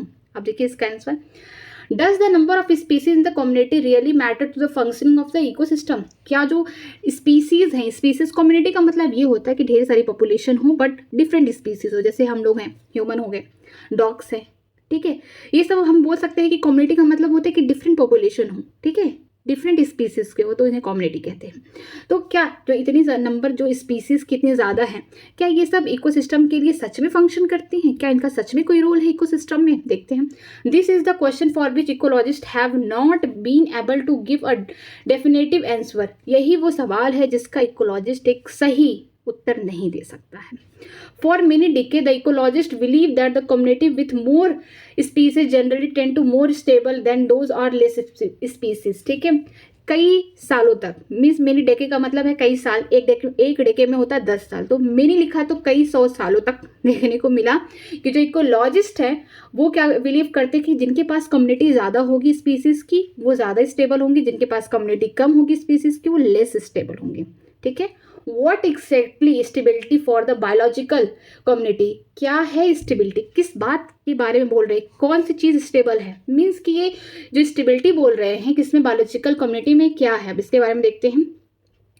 ए stable community should not show too much variation in productivity year to year, ये आंसर है, इसको याद रखिएगा। ठीक है, कि जो स्टेबल कम्युनिटी होगी, ठीक है, किसी भी इकोसिस्टम की या फिर बोल सकते हैं प्लांट एनिमल जो भी स्पीसीज है, जो कम्युनिटी होगी स्टेबल तब होगी जब उनमें वेरिएशन देखने को नहीं मिलेगा। वेरिएशन का मतलब है कि जो हर साल जितनी प्रोडक्टिविटी हो रही है प्लांट के द्वारा, ठीक है, जो बायोमास बन रहे हैं उनमें ज़्यादा वेरिएशन देखने को नहीं मिलेगा। दूसरा है it must be either resistant और resilient to occasional disturbance by natural और मैन मेड। ठीक है, अगर मान लीजिए कहीं अर्थक्वेक आ गया, ठीक, या फिर ह्यूमन की कुछ एक्टिविटी है जिसकी वजह से क्या हो रहा है कि डिस्टर्बेंस हो रहा है, ठीक, तो कोई स्टेबल कम्युनिटी वही होगी जो चाहे ह्यूमन की एक्टिविटी हो, चाहे हमारे अर्थ पे या नेचुरल कोई डिजास्टर हो रहे हों, ये सब जो चीज़ें हैं अगर उसको भी मैनेज करने आ रहा है उसके लिए भी वो रेजिस्टेंट है, मीन्स कि कोई वेरिएशन नहीं देखने को मिल रहा है प्रोडक्टिविटी में, तो भी हम कह सकते हैं कि ये क्या है, स्टेबल कम्युनिटी है। ठीक, नेक्स्ट है and it must also be resistant to invasion of the alien species, कि अगर उस कम्युनिटी में हम कोई बाहर से एलियन स्पीसीज ला दें तब भी कोई वेरिएशन हमको नहीं देखने को मिल रहा है, जो प्रोडक्टिविटी हो रही है ईयर बाय ईयर कोई वेरिएशन, कोई फ्लैक्चुएशन देखने को नहीं मिल रहा है एलियन स्पीसीज के द्वारा, तब भी हम कह सकते हैं कि हमारी जो कम्युनिटी है वो पूरी तरीके से स्टेबल है। आगे देखते हैं, we don't know of this attribute are link to the species richness in community but David Tilman's long term ecosystem experiment using the outdoor plant provide some tentative answer. ठीक है, हमें नहीं पता कि जो चीज़ें लिखी गई हैं स्टेबल कम्युनिटी के बारे में सही है कि नहीं। ठीक है, ठीक, एक बोल सकते इकोलॉजिस्ट है जिनका नाम है डेविड टिलमैन से इन्होंने लॉन्ग टर्म, शॉर्ट टर्म नहीं लॉन्ग टर्म किस पे काम किया, इकोसिस्टम पे एक्सपेरिमेंट किया। ठीक है, कहाँ की, आउटडोर का मतलब लैब में नहीं हुआ, बाहर हुआ। इन्होंने क्या किया आप देखिए, तो कुछ इससे आंसर निकले हैं जैसे हम बोल सकते हैं कि हम अंदाजा लगा सकते हैं। अब देखिए इन्होंने क्या एक्सपेरिमेंट किया है। Tilman found that the plot with more species show lesser year to year variation in the total biomass. He also saw that in his experiment increasing the diversity contribute to the higher productivity. इन्होंने क्या किया होगा, एक area ये ले लिया, area number 1, और ये ले लिया एरिया नंबर B। ठीक है, पहली एरिया, दूसरा, इसमें क्या है, इसमें बहुत ढेर सारे बायोडाइवर्सिटी रखे, मीन्स बहुत ढेर सारे स्पीसीज रख दिए। इसी से मीडियम इसमें बहुत कम रखे। ये सब कहाँ हो रहा है, आउटडोर हो रहा है, मीन्स बाहर कर रहे हैं। तभी तो ये लॉन्ग टर्म बोल सकते हैं लॉन्ग टर्म इकोसिस्टम एक्सपेरिमेंट है, जो कि आउटडोर प्लॉट किए जा रहे हैं। इनमें देखा गया कुछ सालों बाद कि इनमें जो बायोमासेस है या बोल सकते हैं जो प्रोडक्टिविटी है वो बहुत कम वेरिएशन करे, लेकिन इनमें क्या हो रहा है, वेरिएशन देखने को मिल रहा है। तो इससे ये पता लगा कि जिस एरिया में ज़्यादा मोर स्पीसीज थे वहाँ पे हमको year by year to year हमें बहुत लेस वेरिएशन देखने को मिला, किसमें, प्रोडक्टिविटी में या जो टोटल बायोमास थे। लेकिन जिसमें कम स्पीसीज थे वहाँ पे वेरिएशन ज़्यादा देखने को मिले, फ्लैक्चुएशन ज़्यादा हो गया, प्रोडक्टिविटी कभी ज़्यादा थी तो कभी एकदम ही कम हो गई। ठीक है, इसके अलावा इनका रिजल्ट ये भी शो किया, मिस एक्सपेरिमेंट ये भी शो किया कि जैसे जैसे हम डाइवर्सिटी बढ़ाते हैं ना, जो हमारा प्रोडक्टिविटी है वो भी बढ़ता है। ठीक है, उन्होंने क्या किया होगा, यहाँ पे स्पीसीज ढेर सारे रखे होंगे इस वाले से, B वाले से, लेकिन इस पे और स्पीसीज डालते गए तो उन्होंने देखा होगा कि जो प्रोडक्टिविटी थी पहले उससे कई गुना ज़्यादा बढ़ गई। तो ये भी एक रिजल्ट इनकी तरफ से आया। इन्होंने क्या किया था, लॉन्ग टर्म इकोसिस्टम एक्सपेरिमेंट, जिन्होंने बताया कि अगर हम लोग स्पीसीज की डाइवर्सिटी को बढ़ाएंगे तब भी प्रोडक्टिविटी बढ़ेगी, और जिस एरिया में ज़्यादा स्पीसीज लाई करेंगे वहाँ पे प्रोडक्टिविटी ज़्यादा होगी, वहाँ पे वेरिएशन कम देखने को मिलेंगे। चलिए आगे चलते हैं। Although we may not understand completely how species richness contribute to the well-being of an ecosystem, we know enough to realize that the rich biodiversity is not only essential for the ecosystem health but imperative for very survival of the human race on this planet. हमें पूरी तरीके से संतुष्टि नहीं मिली, हम समझ नहीं पाए कि ये स्पीसीज रिचनेस क्या है, क्या ज़रूरत है स्पीसीज को बहुत बढ़ाने में इकोसिस्टम में। हम रियलाइज़ नहीं कर पा रहे हैं किसके बारे में, कि जो इतनी बायोडाइवर्सिटी इतनी ज़्यादा, ये क्यों इतना ज़रूरी है हमारी इकोसिस्टम के हेल्थ के लिए, हम क्यों इतना ज़्यादा डिपेंड है अपने इकोसिस्टम में सर्वाइवल के लिए, या फिर बोल सकते हैं कि जो ह्यूमन के रेस मीन्स कि जो ह्यूमन लोग हैं इस प्लैनेट पे क्यों इतना इकोसिस्टम पे डिपेंडेंट है।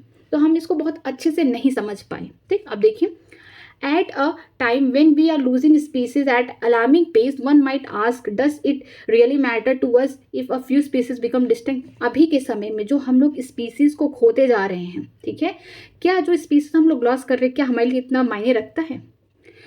Would the Western Ghat ecosystem be less functional if one of the tree frog species is lost forever? जो वेस्टर्न घाट था, स्पीसीज लेवल पे हमने देखा था जो डाइवर्सिटी, जो वेस्टर्न घाट पे एम्फीबियन ज़्यादा था एज कम्पेयर टू ईस्टर्न घाट। तो अगर जो वेस्टर्न घाट में कोई ऐसा फ्रॉग जो ट्री फ्रॉग है उसकी स्पीसीज अगर ख़त्म हो जाए तो क्या इफेक्ट करेगा उस पर? हाँ, how is our quality of life affected if we say instead of 20,000 we have only 15,000 species of ant on the earth? क्या हमारे जीवन पे इफेक्ट आएगा कि अगर जो स्पीसीज थे एंड के 20,000 वहाँ 20,000 से 15,000 हो जाए तो क्या हमारी लाइफ पे भी कोई इफेक्ट पड़ेगा? अब देखिए, there is no direct answer, इसका कोई भी डायरेक्ट आंसर नहीं है to such a native question, but we can develop a proper perceptive through the an analogy जिसका नाम है the rivet popper hypothesis used by Stanford ecology, जिसका नाम है पॉल एरिच। ठीक है, इसका कोई डायरेक्ट आंसर नहीं है कि किसी स्पीसीज के ख़त्म हो जाने से क्या दूसरे लाइफ पे भी इफेक्ट पड़ेगा, क्या हमारे इकोसिस्टम पे भी इफेक्ट पड़ेगा, इसका कोई डायरेक्ट आंसर नहीं है। लेकिन हम एक एनालॉजी के हेल्प से, हम एक बोल सकते हैं कि एक हाइपोथेसिस के हेल्प से हम इस चीज़ को रिलेट कर सकते हैं। अब इस हाइपोथेसिस का नाम क्या है, द रेवेट पॉपर हाइपोथेसिस। इसको किसने दिया था? इकोलॉजिस्ट से थे, कहाँ के, स्टैनफोर्ड एक जगह है, वहाँ के एक इकोलॉजिस्ट थे जिनका नाम था पॉल एरिच। ठीक, in airplane ecosystem all the part are join together using 1000 of the rivet species. ठीक है, इनका जो नाम है रेवेट पॉपर हाइपोथेसिस, तो रेवेट का मतलब ही क्या है, स्पीसीज की बात की जा रही है। क्या है, स्पीसीज है। इन्होंने एक बात की है कि जो एयरप्लेन है, मीन्स हम इसको रिलेट कर सकते हैं एरोप्लेन से। ठीक है, ये मान लीजिए हमारा एरोप्लेन है, इसके ऐसे विंग लगे होंगे, ऐसे विंग लगे होंगे, ऐसे विंग लगे होंगे, इस टाइप का मान लीजिए हमारा एरोप्लेन है।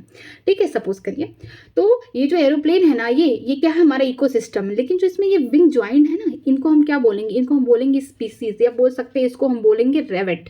ठीक है, तो यहाँ पे वो 1000 ऑफ स्पीसीज से बना हुआ है विंग। ठीक, if every passenger traveling in it starting popping a rabbit to take home, causing a species to be extinct. It may not affect the flighting safety, proper functioning of the ecosystem initially, but as more and more rabbit are removed, the plane become dangerously weak over a period of time. ठीक है, अगर ये मान लीजिए airplane है, ये मान लीजिए इस तरीके से हमारा है, ठीक है, तो इसमें क्या है, ये पूरा जो एयरप्लेन है क्या है, इकोसिस्टम है। जो इसके विंग्स हैं, ठीक है, जो इसकी पंख बोल सकते हैं, ये हजारों स्पीसीज से बनी हुई हैं। लेकिन इनमें भी कुछ पैसेंजर अंदर बैठे होंगे, अगर एक दूसरे को ख़त्म कर रहे हैं तो ज़्यादा मतलब नहीं रहेगा। लेकिन अगर बहुत ज़्यादा पैसेंजर एक्सटेंड हो गए, मीन्स अगर बहुत ज़्यादा स्पीसीज जो इकोसिस्टम की ख़त्म हो गई, तब जो इकोसिस्टम है वो डेंजर में आ सकता है, तब उसको खतरा है कुछ समय बाद। ठीक है, अब देखिए, further more which rivet is removed may also critical.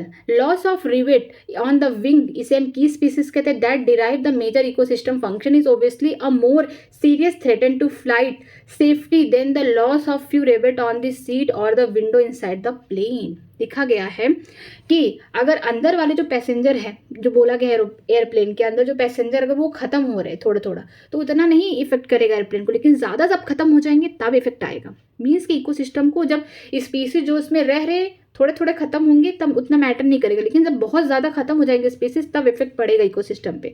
उसके अलावा कह रहा है कि जो एयरप्लेन है उसके जो विंग्स हैं वो किससे बने हुए, 1000 ऑफ स्पीसीज से बने। अगर मान लीजिए एक विंग टूट गया किसी एयरप्लेन का, तो क्या सही से उड़ पाएगा, वो सही से काम कर पाएगा? नहीं ना। तो ऐसे ही अगर मान लीजिए जो एक विंग है जो हजारों स्पीसीज से बना हुआ, अगर ये डिस्टिंक्ट हो गए तो जो इकोसिस्टम है सही से काम नहीं कर पाएगा। तो जो हजारों विंग्स जो ये है ना एयरप्लेन है, जिसका जो विंग्स है ये हजारों स्पीसीज से बने हुए हैं। अब इसी स्पीसीज का नाम क्या दिया गया है, इसको बोलते हैं की species that derive major ecosystem function. इनको ये बोल सकते हैं बहुत मुख्य स्पीसीज हैं जिनकी वजह से इकोसिस्टम अच्छे से फंक्शन करता है। ठीक है, अगर ये ख़त्म हो गए तब तो बहुत सीरियस है कि ये जो फ्लाइट है ये कहीं ना कहीं क्रैश करने वाली है। अगर विंग ही टूट जाएगा किसी एरोप्लेन का तो कहीं ना कहीं वो जाके क्रैश कर जाएगी, क्योंकि जो विंग है वो वहाँ पे क्या है, हमारे की स्पीसीज जिनका मेजर रोल है किसमें, इकोसिस्टम में। किसके कंपेयर में, जो लॉस हो रहे हैं रिवेट या फिर बोल सकते हैं स्पीसीज कहाँ, जो सीट पे है या विंडो इनसाइड द प्लेन। ठीक है, अगर इसका मतलब ये है कि जो हमारा इकोसिस्टम है, देखिए आप इस डायग्राम को अब इससे मैं बता रही हूँ एक साथ, कि जो ये हमारा एयरप्लेन है ये क्या है, इकोसिस्टम है। मीन्स हम आपने आपको इमेजिन करिए कि आप एक हवाई जहाज में हैं। ठीक है, जो हवाई जहाज है वो क्या है, इकोसिस्टम। जो उसके विंग है इस तरीके, जो उसके पंख है ना, ये हजारों स्पीसीज से बने हुए हैं। ठीक है, अंदर जो लोग बैठे हुए हैं ये भी स्पीसीज हैं। अगर ये खत्म हो रहे धीरे धीरे तब उतना ज़्यादा मैटर नहीं करेगा एरोप्लेन को उड़ने में, कोई दिक्कत नहीं होगा इकोसिस्टम को काम करने में। लेकिन अगर बहुत ज़्यादा खत्म हो गए तो कहीं ना कहीं एरोप्लेन या फिर इकोसिस्टम को इफेक्ट करेगा।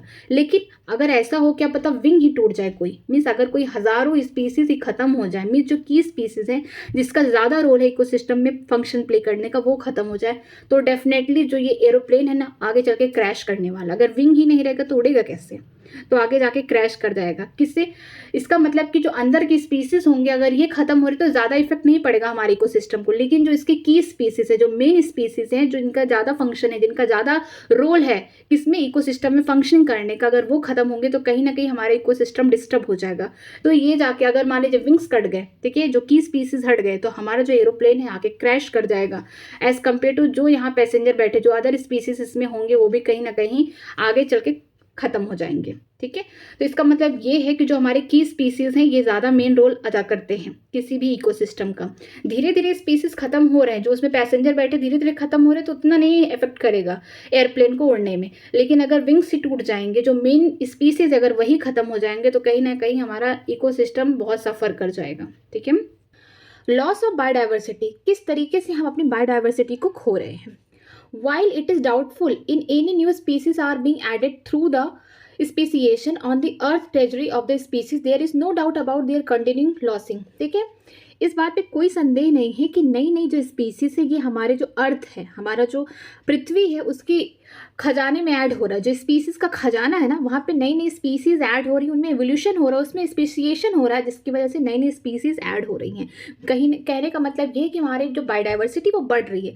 लेकिन इस बात पे भी कोई संदेह नहीं है कि हम अपनी बायोडाइवर्सिटी को दिन प्रतिदिन ख़त्म कर रहे हैं, मीन्स कि हम उसे लॉस करते जा रहे हैं। The biological wealth of our planet has been declined rapidly, and assuring the finger is clearly pointing to human activity. जो हमारी बायोलॉजिकल वेल्थ है हमारे प्लानट की, बायोलॉजिकल वेल्थ हमारे प्लानट की क्या है, जो स्पीसीज़ है प्लांट की, एनिमल की, जितनी भी बायोडाइवर्सिटी है डिफरेंट टाइप की जो प्रेजेंट है अर्थ पे, ये सब कुछ खत्म किस वजह से हो रही है? उंगली कहाँ जा रहा है? सीधे जा रहा है ह्यूमन की एक्टिविटीज़ पे। मीन्स कि हम लोगों का जो कारनामा है ना, इसी की वजह से जो हमारे अर्थ की बायोडाइवर्सिटी है कहीं ना कहीं लॉस हो रही है, कहीं ना कहीं डिस्टर्ब हो रही है। ठीक है। The colonization of the tropical Pacific island by human is said to be led the extension of more than 2000 species of native bird। ठीक है। अब यहाँ पे एक एग्जांपल दिया है कि एक पैसिफिक आइलैंड है, ठीक है, यहाँ पे क्या हुआ, लोग आके रहना स्टार्ट कर दिए, यहाँ सबने अपना घर बनाया और वहाँ पे रहना स्टार्ट कर दिए। जब ये पैसिफिक आइलैंड था ना, तो यहाँ कोई नहीं रहता था स्टार्टिंग में, तो यहाँ पे बहुत ज़्यादा स्पीसीज रहते होंगे, बर्ड्स की, एनिमल्स की, डिफरेंट एनिमल्स की, प्लांट्स रहते होंगे। लेकिन जैसे ही क्या हुआ, वहाँ पे लोग आके अपना घर बना के रहने लगे, इसकी वजह से क्या हुआ कि 2000 से ज़्यादा स्पीसीज बर्ड की जो उस जगह पे रहती थी क्या हो गई, ख़त्म हो गई, विलुप्त हो गई पूरी तरीके से। लोगों को वहाँ से आके वहाँ रहने लगे, जिसकी वजह से क्या हुआ, इन स्पीसीज़ को रहने के लिए जगह नहीं है। क्योंकि अगर कोई कहीं पे रहेगा तो वहाँ पे क्या करेगा, पूरी तरीके से कंस्ट्रक्शन जब होगा तो हर एक चीज़ को साफ कराएगा, कहीं ना कहीं वहाँ पे जो प्लांट्स रहे होंगे उनको कटवाया होगा, मीन्स सब चीज़ें वहाँ पे डिस्टर्ब हो गई। ठीक है। तो जिसकी वजह से क्या हुआ, 2000 से ज़्यादा स्पीसीज बर्ड्स की उस एरिया में, जो पैसिफिक आइलैंड है उस एरिया में ख़त्म हो गई। ठीक है। The IUCN Red List 2004 document the extension of 784 species including 338 vertebrate and 359 invertebrate and 87 plants in the last 500 years। जो IUCN Red लिस्ट है ना, डॉक्यूमेंट किया उसने 2004 में, बताया कि हम लगभग 784 स्पीसीज़ को खो चुके हैं पूरी तरीके से, अब उस दुनिया में है ही नहीं वो। जिनमें से कितना है, 338 क्या है, वर्टिब्रेट्स हैं, 359 इनवर्टिब्रेट्स हैं और 87 प्लांट्स की स्पीसीज़ हैं। सोचिए कितना हम लोग अपनी ही एक्टिविटीज़ की वजह से हम कितने लोगों को पूरी तरीके से ख़त्म कर रहे हैं। ठीक है। ये जो डाटा है लास्ट 500, पिछले आज से मान लीजिए 2004 से, क्योंकि 2004 में लिस्ट किया गया था, आज से नहीं, आज से 20 साल पहले की बात की गई है यहाँ पे। ठीक है। तो 2004 में क्या हुआ, 2004 से लेके जो 500 और उस समय से बैक कर दिया जाए तो उतने साल में हमने 784 स्पीसीज को खोया है, जिसमें से 338 वर्टिब्रेट है, 359 इनवर्टिब्रेट है और 87 प्लांट्स हैं। Some example of recent extinction included, अभी जो प्रेजेंटली जो हमने जल्दी ही खोया है जिन स्पीसीज के बारे में, उनका एग्जाम्पल दिया, जैसे डोडो मारुतिस, मीन्स ये एनिमल कहाँ का है, मारुतिस एक जगह है वहाँ का है, क्वेगा अफ्रीका का है, थैलेसीन कहाँ का है, ये ऑस्ट्रेलिया का, स्टीलर सी काऊ जो है रशिया का, एंड 3 सब स्पीसीज किसके हैं, टाइगर के, जिसमें कौन है, बाली, जवान एंड कैस्पियन। ठीक है। अभी हमने जो रिसेंटली में जिन चीज़ों को खोया, जैसे कि डोडो कहाँ का है, मारुतिस का है, क्वागा जो हो गया अफ्रीका हो गया, थैलासीन जो हो गया ऑस्ट्रेलिया, स्टीलर सी काऊ जो है रशिया का खोया, और 3 जो है सब स्पीसीज टाइगर की, जो बाली, जवान और कैस्पियन है, हमने इसको अभी जल्द में ही खोया है इन स्पीसीज को। The last 20 year alone has witnessed the disappearance of 27 species। हमने 20 साल में ही क्या किया है, 27 स्पीसीज को खोया है। ठीक है। Careful analysis of record so that the extension across the taxa are not random। ठीक है। हमने बहुत ध्यान से देखा कि ये जो स्पीसीज हम खो रहे हैं ना, ये ऐसा नहीं हो कि रैंडमली सडनली ही हम इसको एक्सटेंड करके, नहीं, एक्सटेंशन कभी भी किसी चीज़ का तुरंत नहीं हो जाता, धीरे धीरे होता है। कोई चीज़ अगर ख़त्म होने वाली रहेगी, अगर मान लीजिए आपके पास 100 चॉकलेट हैं डिब्बे में, तो आप अगर उसे रोज़ रोज़ खा रहे हैं 10-10 चॉकलेट, तो कहीं ना कहीं आपको पता है कि अब उस डिब्बे से चॉकलेट ख़त्म होने वाला, आपको पता है कि ख़त्म होने वाला है। लेकिन अगर आप रुकेंगे नहीं, ध्यान नहीं देंगे, आप कम नहीं खाएंगे, तो क्या बचेगा उस डिब्बे में चॉकलेट? नहीं ना। ऐसे ही क्या कि जो हमारे अर्थ पे डिफरेंट स्पीसीज है वो भी धीरे धीरे एक्सटेंड हो रही है, बस हम उस पर ध्यान नहीं दे रहे हैं। हम इसको ये नहीं कह सकते कि रैंडमली हो रहा है, वो हो रहा है और हम उसको नज़रअंदाज कर रहे हैं। ठीक है। Some groups like amphibian appear to be more vulnerable to extinct. ठीक है। अब जैसे कुछ ग्रुप हैं, जैसे कि एम्फीबियन जो है, इनका खतरा है फ्यूचर में, वेनरेबल का मतलब इन्हें खतरा है, बहुत ज़्यादा खतरा है फ्यूचर में कि ये खत्म हो जाएंगे, एम्फीबियंस। ठीक है। Adding to the grim scenario of the extinction is the fact that more than 15,500 species world wide are facing the threat of extinction. ठीक है। अगर हम सिनेरियो देखें, जो एक्सटेंशन रेट जो देख रहे हैं कि 15,500 से भी ज़्यादा स्पीसीज को वर्ल्ड वाइड में, मीन्स पूरे संसार का रिकॉर्ड देखा गया कि मोर देन 15,500 स्पीसीज को खतरा है कि वो फ्यूचर में पूरी तरीके से विलुप्त हो जाएंगे। ये हमें अभी से पता चल गया कि ये स्पीसीज को खतरा है। जैसे एग्जांपल उसने दिया है कि एम्फीबियन को फ्यूचर में खतरा है कि खत्म हो जाएंगे, हमें सिग्नल्स मिल गए। लेकिन अगर इस चीज़ पर हम ध्यान नहीं देंगे, अगर हम एम्फीबियन को बचाना नहीं सही समझेंगे, तो क्या लगता है कि एम्फीबियन फ्यूचर में खत्म नहीं होंगे? ठीक है। अब देखते हैं presently 12% of all bird species, 23% of all mammal species, 32% of all amphibian species and 31% of all the gymnosperm species in the world face the threat of extinction. अब यहाँ पे दे दिया, देखिए एग्जाम्पल कि प्रेजेंटली, अभी प्रेजेंट की बात की जाए कि जितनी भी बर्ड्स की स्पीसीज़ हैं उनमें से जो 12% है ना, उनको खतरा के फ्यूचर में ख़त्म हो जाएंगी। जितनी भी मैमल्स की स्पीसीज़ हैं उनमें 23% स्पीसीज़ को खतरा है कि वो ख़त्म हो जाएंगे फ्यूचर में। और सबसे ज़्यादा एम्फीबियन, क्योंकि इनका 32% है कि ये फ्यूचर में ख़त्म हो जाएंगे। इसके बाद जिम्नोस्पर्म्स प्लांट आ रहे हैं जो 31% है कि जितने जिम्नोस्पर्म स्पीसीज़ हैं उनका जो 31% होगा ये फ्यूचर में ख़त्म हो जाएंगे। देखिए हमको ये सिग्नल मिल चुका है, अगर हम इनको बचाने की कोशिश नहीं करेंगे तो ये डेफिनेटली ये फ्यूचर में ख़त्म ही हो जाएंगे, मीन्स कि विलुप्त हो जाएंगे। आगे देखते हैं।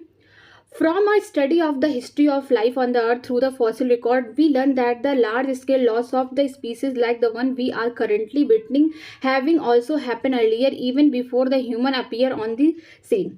क्या हुआ कि हमने हिस्ट्री पढ़ा है किस तरीके से अर्थ पे पहले ऑर्गेनिज्म आए, कैसे हमको पता है, हमको किस तरीके से पता है कि ओरिजिन ऑफ लाइफ किस तरीके से अर्थ पे हुआ, कैसे एवोल्यूशन हुआ, हमें फॉसिल रिकॉर्ड से पता है। फॉसिल जो बचे हुए रहे होंगे उनको कहीं ना कहीं उसको खोजा गया तब हमें पता चला। लेकिन जिस तरीके से अभी प्रेजेंटली जो स्पीसीज खत्म हो रहे हैं ना, हमको पता भी नहीं चलेगा कि खत्म हो जाएंगे और उनका कोई रिकॉर्ड हमारे पास नहीं रहेगा, कोई फॉसिल ही नहीं रहेगा। लेकिन ये सब क्यों, किसकी वजह से हो रहा है? ह्यूमन की वजह से हो रहा है। ये सारी सीन अगर कभी क्रिएट भी होंगी तो सिर्फ ह्यूमन्स की एक्टिविटीज़ की वजह से होंगी।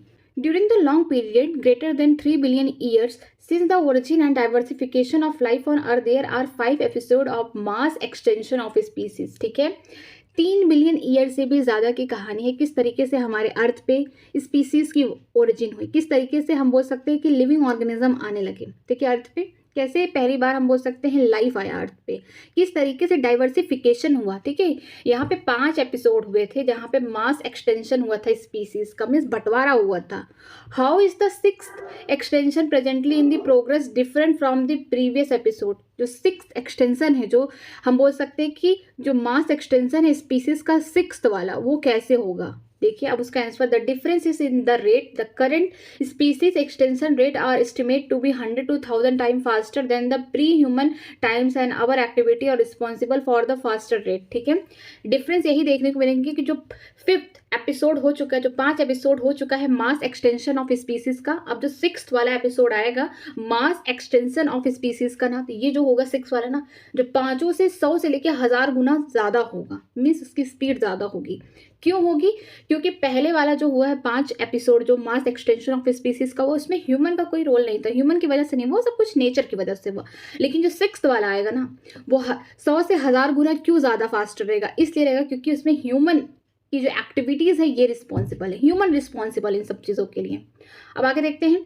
Ecologists warn that if the present trend continue, nearly half of all the species on the earth might to be wiped out within the next 100 year। Ecologist ने पहले ही लोगों को वार्न कर दिया है, जागरूक कर दिया है कि अगर इसी तरीके से जो हमारी एक्टिविटी है, ह्यूमन की एक्टिविटी ऐसे ही कंटिन्यू रही तो हम अगले 100 साल के अंदर ही जितनी टोटल स्पीसीज अर्थ पे प्रेजेंट है हम उसका 50% लॉस कर देंगे। मतलब कि हमारी एक्टिविटी कितना ज़्यादा स्पीसीज को नुकसान पहुँचा रही है, जिसकी वजह से हम अगले 100 साल में, मीन्स 1 सेंचुरी के अंदर में ही हम क्या करेंगे, जितनी टोटल हम बोल सकते हैं स्पीसीज या बायोडाइवर्सिटी जो प्रेजेंट है अर्थ पे, हम उसे 50% खोने वाले हैं। ठीक है, अब आगे देखते हैं। In general loss of biodiversity in a region may lead to, अगर ऐसा होता है तो जो लॉस हो रहा है बायोडाइवर्सिटी का इस रीजन पे, उससे क्या क्या इफेक्ट देखने को मिलेंगे। देखिए, first decline in the plant production, जब बायोडाइवर्सिटी कम हो जाएगी तो प्लांट की प्रोडक्शन भी कम होगा, प्लांट कम रहेंगे, फोटोसिंथेसिस कम होगा, उनको जो खाने वाले ऑर्गेनिज्म भी कम होंगे, फिर जो उन ऑर्गेनिज्म को खा रहे हैं, जो प्लांट्स को खा रहे हैं, मीन्स कार्निवोर्स भी कम होंगे, कहीं ना कहीं स्पीसीज अपने आप कम होते होते चली जाएगी। क्यों? क्योंकि एक दूसरे के ऊपर सब डिपेंड है वो। ठीक है, अब आगे देखते हैं। Lowered resistant to environmental perturbation such as drought. ठीक है, अगर बायोडाइवर्सिटी नहीं रहेगी तो हमारा जो अर्थ है उस पर जो इन्वायरमेंटल इश्यूज रहते हैं ना, वो भी उसके अगेंस्ट रजिस्टेंट नहीं होगा, जो ड्रॉट वगैरह ये सब बहुत ज़्यादा होने लगेंगे। थर्ड है increase variability in a certain ecosystem processes such as plant productivity, water use and pest and disease cycle. ठीक है, यहाँ पे क्या होगा कि अगर बायोडाइवर्सिटी नहीं रहेगी तो क्या होगा, हमको बहुत ज़्यादा वायरेबिलिटी देखने को मिलेगी, किसमें, इकोसिस्टम में बढ़ जाएगी, मीन्स वेरिएशंस देखने को मिलेगा। जिसकी वजह क्यों ऐसा होगा, क्योंकि प्लांट की प्रोडक्टिविटी भी कम है, यहाँ पे वाटर यूजेस कम है, इसके अलावा जो पेस्ट और डिसीज साइकिल है ये भी बढ़ना स्टार्ट हो जाएंगी। ठीक है। अब आगे देखते हैं कि अब कौन कौन से कारण हैं जिसकी वजह से अपनी बायोडाइवर्सिटी को खत्म कर रहे हैं या लॉस हो रहा है। कॉजेज ऑफ बायोडाइवर्सिटी लॉस, कौन कौन से कारण है देखिए। The accelerated rate of the species extinction that the world is facing now largely due to the human activity. ठीक है, जिस रफ्तार से हम अपनी स्पीसीज का एक्सटेंशन करते जा रहे हैं ये किसकी वजह से हो रहा है, ह्यूमन की एक्टिविटीज की वजह से हो रहा है। यही हमको क्या बोल सकते हैं कि यही ह्यूमन की जो एक्टिविटी है यही क्या कर रही है और एक्सेलरेट कर रही है, मीन्स और उसको स्पीड दे रही है कि तुम और जल्दी खत्म हो जाओ स्पीसीज। ठीक है, there are 4 major causes, 4 major causes हैं, और भी हो सकते हैं लेकिन 4 को ज्यादा मुख्य रूप से माना गया है। इसी को क्या बोलते हैं चारों को, द एविल क्वार्टेट। ये इसको एविल का मतलब हर कोई जानता है शैतान, क्वार्टेट का मतलब इन 4, मीन्स यही चारों शैतान हैं जिनकी वजह से हम अपनी बायोडाइवर्सिटी को लॉस कर रहे हैं। इज द सॉल्क्वेंट यूज टू डिस्क्राइब देम। अब हम इसको देखिए किस तरीके से डिस्क्राइब करेंगे। पहला कौन है, habitat loss and fragmentation. This is the most important causing driving animal and plants to extension. जो सबसे मेजर में भी सबसे जो मेन वाला है वो कौन है, हैबिटेट लॉस एंड फ्रेगमेंटेशन।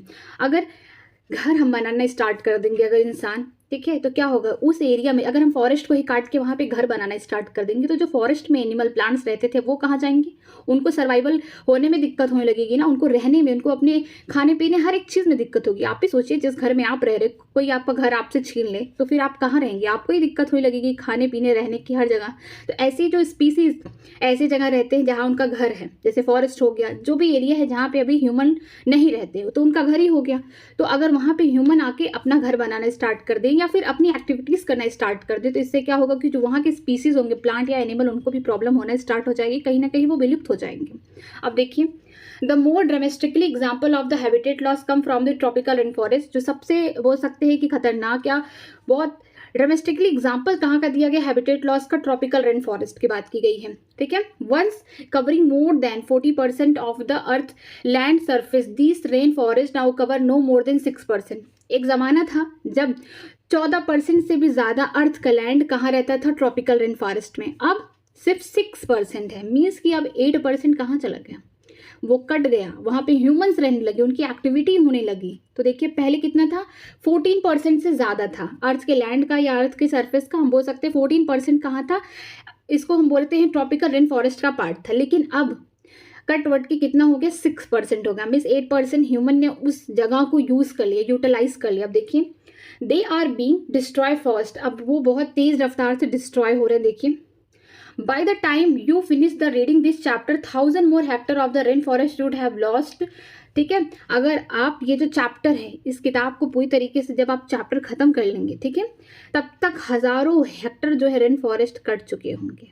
सोचिए कितना ज़्यादा ह्यूमन की एक्टिविटी बढ़ गई है कि अब सर्वाइवल ही नहीं छोड़ रहे हैं, जो स्पीसीज है उनका घर भी नहीं छोड़ रहे हैं। अब वो कहाँ रहेंगे, कहीं ना कहीं वो उनको सफ़र होगा, मीन्स कि वो बहुत परेशान होंगे और फिर धीरे धीरे उनकी स्पीसीज खत्म होती चली जाएगी।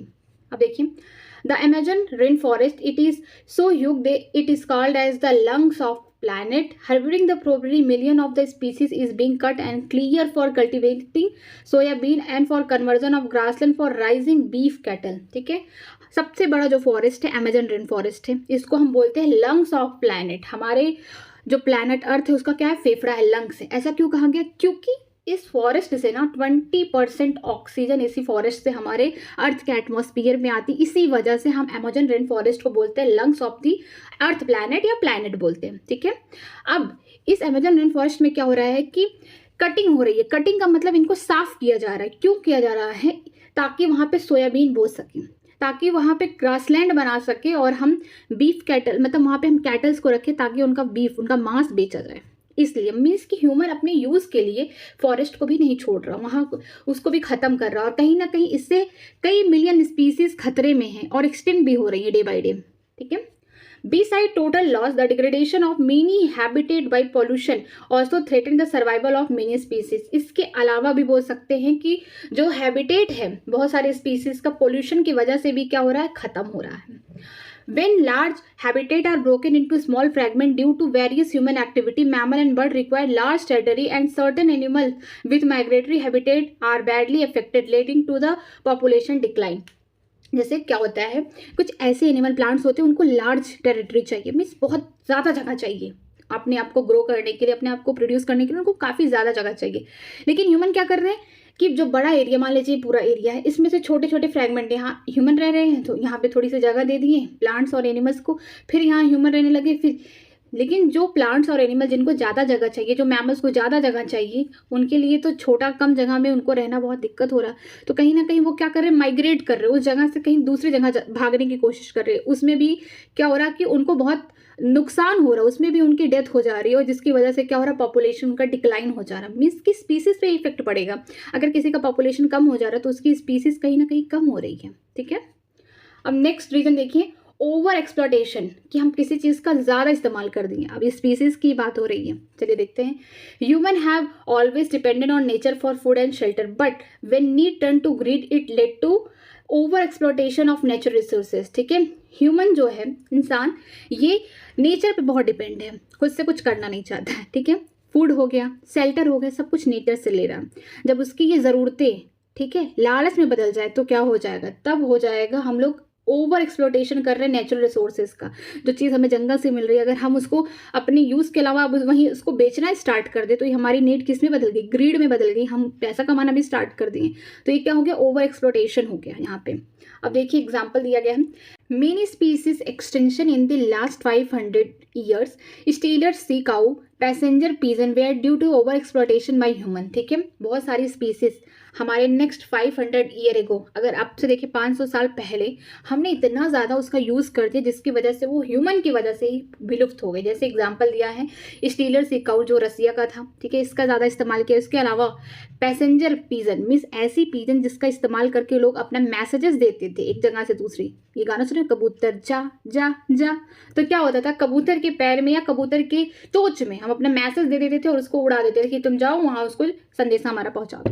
तो ये क्या होगा, इसका लोगों ने ज़्यादा इस्तेमाल कर दिया जिसकी वजह से क्या हुआ, ये खत्म हो गए, अब है ही नहीं दुनिया में, इनका कोई नामो निशान नहीं है। देखिए presently many marine fishes population around the world are over harvested endangering the continued extension of some commercially important species। देखिए क्या हुआ कि अभी के टाइम पे जो मरीन फिशेज है, जो समुद्र में रहती हैं, उनका इतना ज़्यादा क्या बोल सकते हैं, ओवर हार्वेस्टिंग हो रहा, मीन्स कि उनको इतना ज़्यादा फिशिंग करके उनको इतना निकाल दिया जा रहा है कि उनकी भी स्पीसीज क्या हो जा रही है, ख़त्म हो जा रही है। क्यों उनको निकाला जा रहा है, फिशेस को क्यों फिशिंग क्यों की जाती है, इसीलिए ना, ताकि जो फिश हो इतना तो हम खा नहीं पाएंगे, उसको लोग बेचते हैं ना फिशेस को निकाल के। तो क्या होगा कि ओवर हार्वेस्ट कर दिया जा रहा है जिसकी वजह से क्या हो रहा है कि उन मरीन फिशेस की भी पॉपुलेशन पे इफेक्ट जा रहा है और उनकी भी स्पीसीज कम होती जा रही हैं। ठीक है, अब आगे देखते हैं, तीसरा है एलियन स्पीसीज इन्विजन। अब यहाँ पे हम बाहर से कोई स्पीसीज लाएंगे जिसकी वजह से जो वहाँ की लोकल एरिया या फिर बोल सकते हैं नेटिव जो है वहाँ पे, उसको देखिए प्रॉब्लम होगी। When alien species are introduced unintentionally or deliberately for whatever purpose, some of them turn invasive and cause a decline and extension of indigenous species।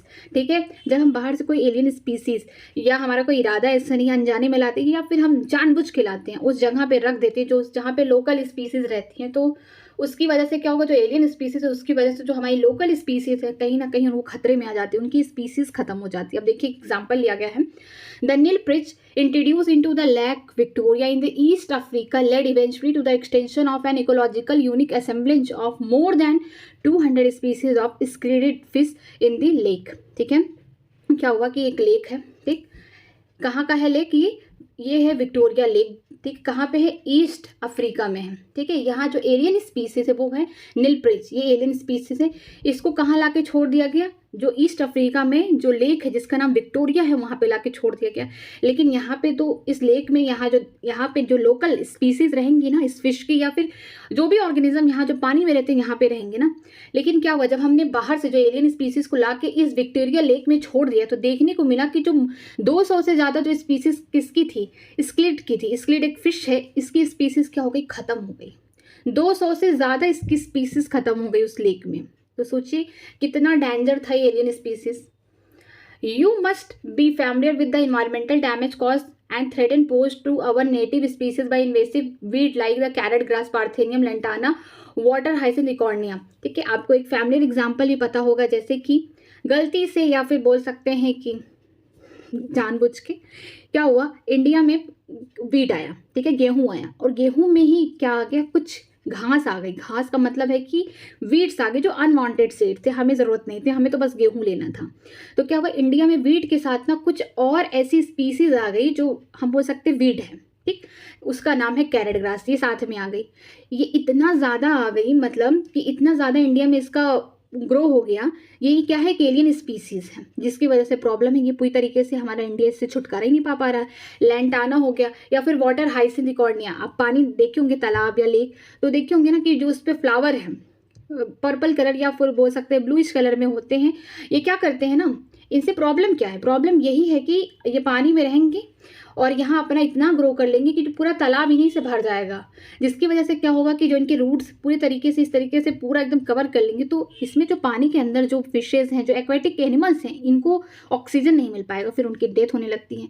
तो कहीं ना कहीं इनकी वजह से क्या हो रहा है, दूसरे जो स्पीसीज के ऑर्गेनिज्म है उनको भी इफेक्ट पहुंच रहा है। ठीक, अब आगे देखते हैं। The recent illegal introduction of the African cat fish Calis grypinus for the aquaculture purpose is proposing a threat of to the indigenous catfish of our river। ठीक है, एक रिसेंटली भी बात है कि इलीगली मीन्स अनजाने में क्या हुआ कि अफ्रीकन कैटफिश था, अफ्रीका से एक कैटफिश लाया गया जिसका नाम है कैलरियस ग्राइपाइनस। ठीक है, इसको लाया गया और कहाँ छोड़ दिया गया, एक एक्वाकल्चर था उसमें, वहाँ पे पहले से ही जो उस जगह का, ठीक है, उस रिवर का जो देसी बोल सकते हैं या फिर जो उस जगह का जो कैटफिश था वो था। ठीक है, और यहाँ पे मान लीजिए कैटफिश इस रिवर में पहले से प्रेजेंट है उस एरिया के, लेकिन बाहर से क्या किया गया, अफ्रीका से लाया गया कैटफिश जिसका नाम था क्लैरियस ग्राइपाइनस। ठीक है, इसको लाया गया और इसको छोड़ दिया गया। इसने क्या किया, जो बाहर से आया एलियन स्पीसीज, इसने जो वहाँ के नेटिव कैटफिशेस थे उनको खत्म कर दिया। ठीक है, आगे चलते हैं। जो फोर्थ क्या है, को एक्सटेंशन। नाम से लग रहा है कि को का मतलब दो लोग एक साथ है और दोनों एक साथ ही विलुप्त हो जाएंगे। देखिए, when species become extinct the plant and the animal species associated with it in the obligatory way also become extinct. ठीक है, जब कोई स्पीसीज एक साथ ही खत्म हो रही, इसका मतलब कहीं ना कहीं जो प्लांट एनिमल की स्पीसीज क्या थी, जुड़ी थी एक दूसरे के बिना, उनकी लाइफ स्टाइल या बोल सकते हैं उनका लाइफ साइकिल नहीं कंप्लीट होने वाला था, तो कहीं ना कहीं दोनों ही एक साथ क्या हो गई, एक्सटेंड हो गई, मीन्स विलुप्त हो गई। अब देखिए, when a host fish species become extinct, its unique assemblage of the parasite also made the same fate। ठीक है, अगर मान लीजिए कोई होस्ट स्पीस, क्या होता है कि जो मरीन है ना, मरीन सी की बात करते हैं, तो जो बड़े बड़े हम देखते हैं ना, बड़े बड़े जो फिशेज होते हैं उनमें छोटे छोटे जब देखे होंगे और भी ऑर्गेनिज्म चिपके होते हैं। क्यों? क्योंकि जो बड़ी फिशेज है ना, इनके लिए क्या है, होस्ट का काम करती हैं। ठीक है, होस्ट रहती है इनके लिए। ठीक, जैसे आप शार्क वगैरह देखे होंगे या फिर वेल, इनके ऊपर भी क्या होंगे, छोटे छोटे छोटे छोटे ऑर्गेनिज्म चिपके हुए रहते हैं, क्योंकि इनको यहाँ से शेल्टर चाहिए पहली चीज़, दूसरा इनको खाना भी मिल जाता है यहाँ से, तो यहाँ पे चिपके होते हैं। अगर मान लीजिए बड़ी फिश ही खत्म हो गई, तो इनका जो ये शेल्टर है, जो ये छोटे छोटे यहाँ पे जो फिशेज चिपके हुए, कहीं ना कहीं ये भी खत्म हो जाएंगे, जो पैरासाइट है ये भी खत्म हो जाएंगे। ठीक है, another example in case of the co-evolved plant pollinator mutualism where the extension of one invariably leading to the extension of other। ठीक है, अगर हम बात करते हैं कोई इवॉल्व या फिर बोल सकते हैं को एक्सटेंशन की, तो एक प्लांट है। ठीक है, ये प्लांट में क्या होता है कि पॉलिनेशन, कोई प्लांट है उसका पॉलिनेशन कोई एनिमल कर रहा है। ठीक है, अगर मान लीजिए ये एनिमल या ये पॉलिनेटर क्या हो जाए, खत्म हो जाए, दुनिया से ही खत्म हो जाए, तो ये प्लांट भी उसके साथ खत्म हो जाएगा। मीन्स कि एक पॉलिनेटर की वजह से एक प्लांट की स्पीसीज में क्या पॉलिनेशन नहीं हो पाएगा, जब पॉलिनेशन नहीं होगा फ्रूट और सीड नहीं बनेंगे, जिसकी वजह से उसके आगे की जनरेशन भी खत्म हो जाएगी। ठीक है, इसी को कहते हैं को एक्सटेंशन। अब आगे देखते हैं बायोडाइवर्सिटी कंजर्वेशन, किस तरीके से हम बायोडाइवर्सिटी को कंजर्व कर सकते हैं। देखिए, why should be conserve biodiversity, क्यों हम अपने बायोडाइवर्सिटी को कंजर्व करिए, क्वेश्चन है। देखिए अब इसका, देयर आर मेनी रीजन, इसका बहुत सारे रीजन हो सकते हैं, सम ऑब्वियस एंड अदर और not obvious but all equally important. कुछ हो सकते हैं बहुत महत्वपूर्ण हो सकते हैं कि हम अपने बायोडाइवर्सिटी को क्यों कंजर्व करें, कुछ बेतुके हो सकते हैं कि हमको नहीं करना चाहिए, बट दोनों ही इंपॉर्टेंट हैं। They can be group into the 3 category. ठीक है, 3 कैटेगरी में रखे गए हैं। पहला क्या है, नैरोली यूटेरियन, ठीक है, ब्रॉडली यूटेरियन एंड एथिकल। ठीक है, ये 3 कैटेगरी हो गया। अब एक एक करके पढ़ते हैं। The narrowly utilitarian arguments for the conserving the biodiversity are obvious. ठीक है, इसको जो नैरो यूटेरियन में, यूटेरियन का मतलब हम नैरोली क्या कर रहे हैं, बायोडाइवर्सिटी को यूटिलाइज कर रहे हैं। ठीक है, इसको कंजर्व करना हमारे लिए ऑब्वियस है, हमारे लिए महत्वपूर्ण है। देखिए कैसे, Human derive countless direct economic benefit from the nature food, cereals, pulses, fruit, firewood, fiber, construction material, industrial product, tannin, lubricant, dye, resin, perfume and product of medicinal importance। ठीक है, ह्यूमन क्या कर रहा है, नेचर से सारी चीज़ें ले रहा है इकोनॉमिक बेनिफिट के लिए, पैसे कमाने के लिए। जैसे क्या हो गया, चाहे सीरस अनाज हो गए, दाल हो गई या फ्रूट्स हो गए, चाहे हम लकड़ियाँ ले रहे हैं जलाने के लिए, आग जलाने के लिए, या फाइबर हो गया, या कंस्ट्रक्शन मटेरियल मीन्स कि हम टिम्बर का यूज़ कर रहे हैं ताकि हम फर्नीचर वगैरह बना सकें। उसके अलावा जो इंडस्ट्रियल प्रोडक्ट जैसे टैनिन हो गया, लुब्रिकेंट, डाई, रेजिन, परफ्यूम, ये सब कहाँ से ले रहे हैं हम लोग, नेचर से ले रहे हैं। इसके इसके अलावा जो मेडिसिनल इंपॉर्टेंट है, जैसे कुछ ऐसे प्लांट्स होते हैं जिनसे क्या होती है, दवाइयाँ बनती हैं, तो ये सब भी हम कहाँ से ले रहे हैं, सब कुछ हम अपने नेचर से ले रहे हैं। ठीक है, अब आगे देखिए, more than 25% of drug currently sold in the market world wide are derive from the plant and 25,000 species of plant contribute to the traditional medicine used by native people around the world. ठीक है, जितनी दवाइयाँ market में बिकती है ना, ज़्यादा करके जो 25% से ज़्यादा दवाइयाँ कहाँ से बनी हुई हैं, प्लांट से बनी हुई, प्लांट की स्पीसीज से बनी हुई हैं, डिफरेंट स्पीसीज से बनी हुई प्लांट से। मीन्स मोर देन 25% जो ड्रग्स मार्केट में मिलते हैं वो सब कहाँ से बनते हैं, उनका जो मेन सोर्स कहाँ है, प्लांट्स से। प्लांट्स कहाँ से आ रहे हैं, हमारे नेचर से आ रहे हैं। ठीक है, इसके अलावा जो ट्रेडिशनल मेडिसिन है, जैसे जो पुराने जमाने में लोग जड़ी बूटी यूज करते थे, आयुर्वेदा सिस्टम को ज्यादा मानते थे, उस समय क्या होता था कि 25,000 प्लांट से ही लिया जाता था, दवाइयां बनाई जाती थी। ठीक है, अब देखते हैं, nobody know how many medicinal useful plant there are in the tropical rain forest waiting to explore. कोई नहीं जानता कि अभी और कितने ऐसे पौधे हैं जिनसे हम दवाइयां बना सकते हैं और अभी बाकी हैं एक्सप्लोर करना, अभी उनको खोजना बाकी है। कहाँ पे, ट्रॉपिकल रेन फॉरेस्ट में। ठीक है, with increasing the resources put into the bioprospecting. इसका मतलब क्या होता है, बायो परसेप्टिंग का मतलब यहाँ देखिए, exploring the molecular genetic and species level diversity for product of economical importance. Nation inverted with the rich biodiversity can expect to reap enormous benefit. ठीक है, कि हम अपने रिसोर्सेज को बढ़ा रहे हैं।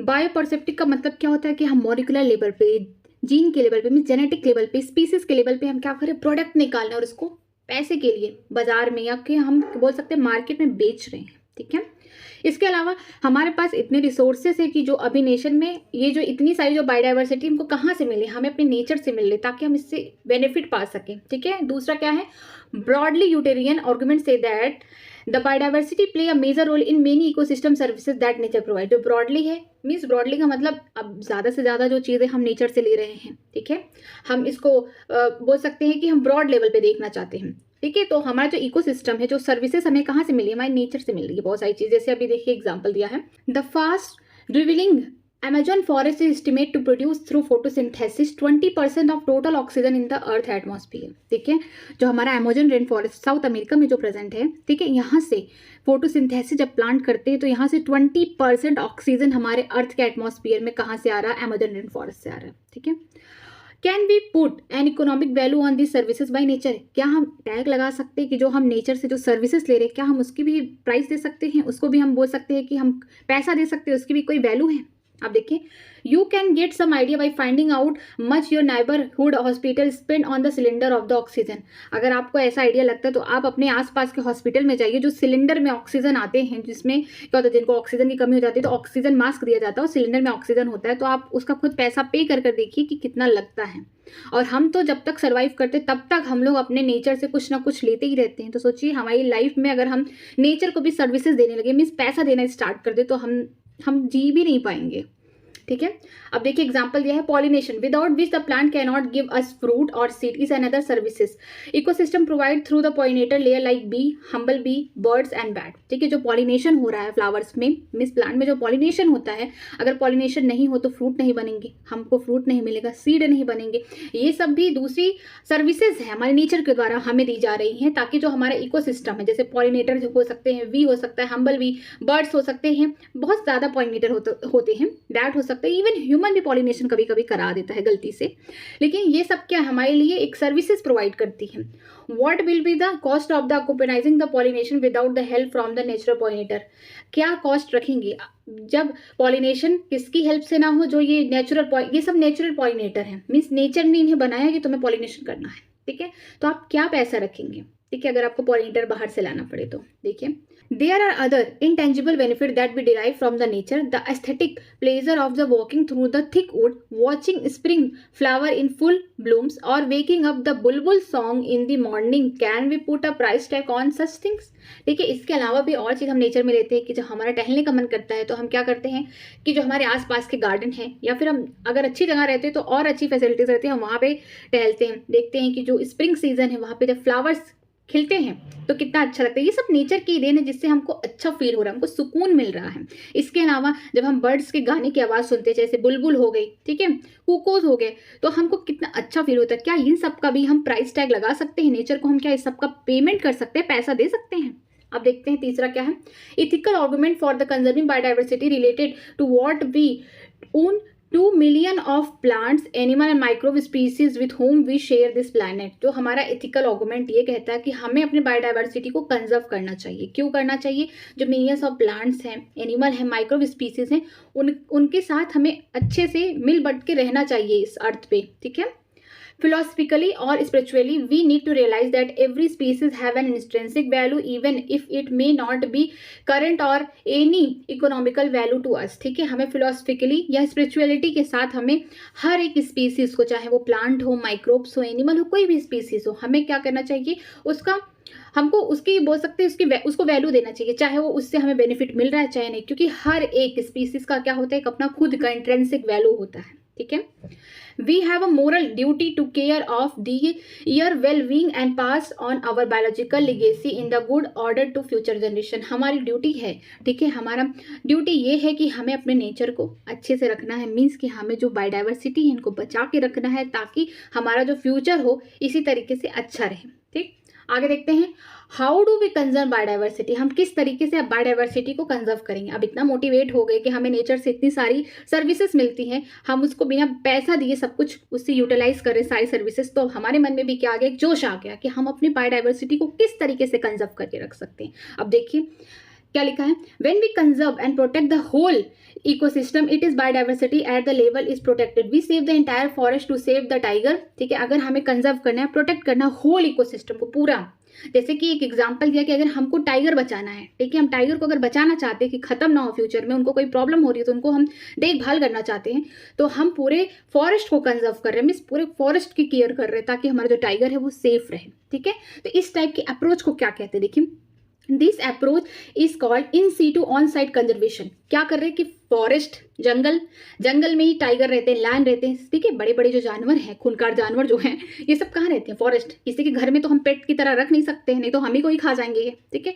तो जो टाइगर को अगर हमें बचाना होगा तो हम पूरे एंटायर अगर फॉरेस्ट को बचा रहे हैं, ठीक है, उसको कंजर्व कर रहे हैं, तो जो टाइगर कहाँ है? फॉरेस्ट में है। तो फॉरेस्ट क्या हो गया? उसका नेचुरल हैबिटेट हो गया, उसका नेचुरल इन्वायरमेंट हो गया। तो क्या हो गया? हम कंजर्वेशन कहाँ कर रहे हैं? इन सीटू, उसी की जगह, मीन्स इनसाइड, उसी की जगह पे कर रहे हैं, इसीलिए इन सीटू कंजर्वेशन बोलते हैं या फिर ऑन साइट कंजर्वेशन बोलते हैं। चलिए, however when there are the situation where the animal or plant are in danger or threatened, the organism facing a very high risk of extinction in build in their future and needs to urgent measure to save it from extinction, ex situ off site conservation is desirable approach। ठीक है। मान लीजिए कोई जंगल है, उसमें plant है, animal को urgent need है कि आप उसको बचाएं, नहीं तो आगे कुछ ही दिनों में या कुछ ही सालों में क्या हो रही है, इनकी जो स्पीसीज है खत्म हो जा रही है, मीन्स कि वो अपने नेचुरल हैबिटेट जो फॉरेस्ट है वहाँ पे भी वो सेफ नहीं है। तो हमें क्या करना पड़ेगा? उस प्लांट या एनिमल की स्पीसीज को उस फॉरेस्ट से लेके कहीं दूसरी जगह, ठीक है, कहीं दूसरी जगह हम उसको क्या करें? कंजर्व करें, उसको वही नेचुरल इन्वायरमेंट, वही सब कुछ उसको हैबिटेट दे ताकि फिर से वो वहाँ पे सर्वाइव कर सके। तो ये क्या हो गया? हम उसको उसकी जगह से कहीं दूसरी जगह लाके प्रोटेक्शन दे रहे हैं। तो इसको क्या बोलते हैं? एक्स सीटू या फिर ऑफ साइट बोलते हैं। ठीक है। अब एक एक करके बढ़ते हैं।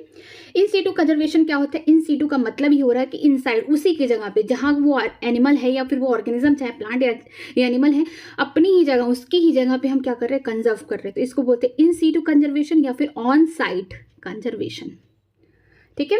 अब देखते हैं इसमें क्या लिखा गया है। Faced with the conflict between development and conservation, many nation find it unrealistic and economically not feasible to conserve all their biological wealth. ठीक है।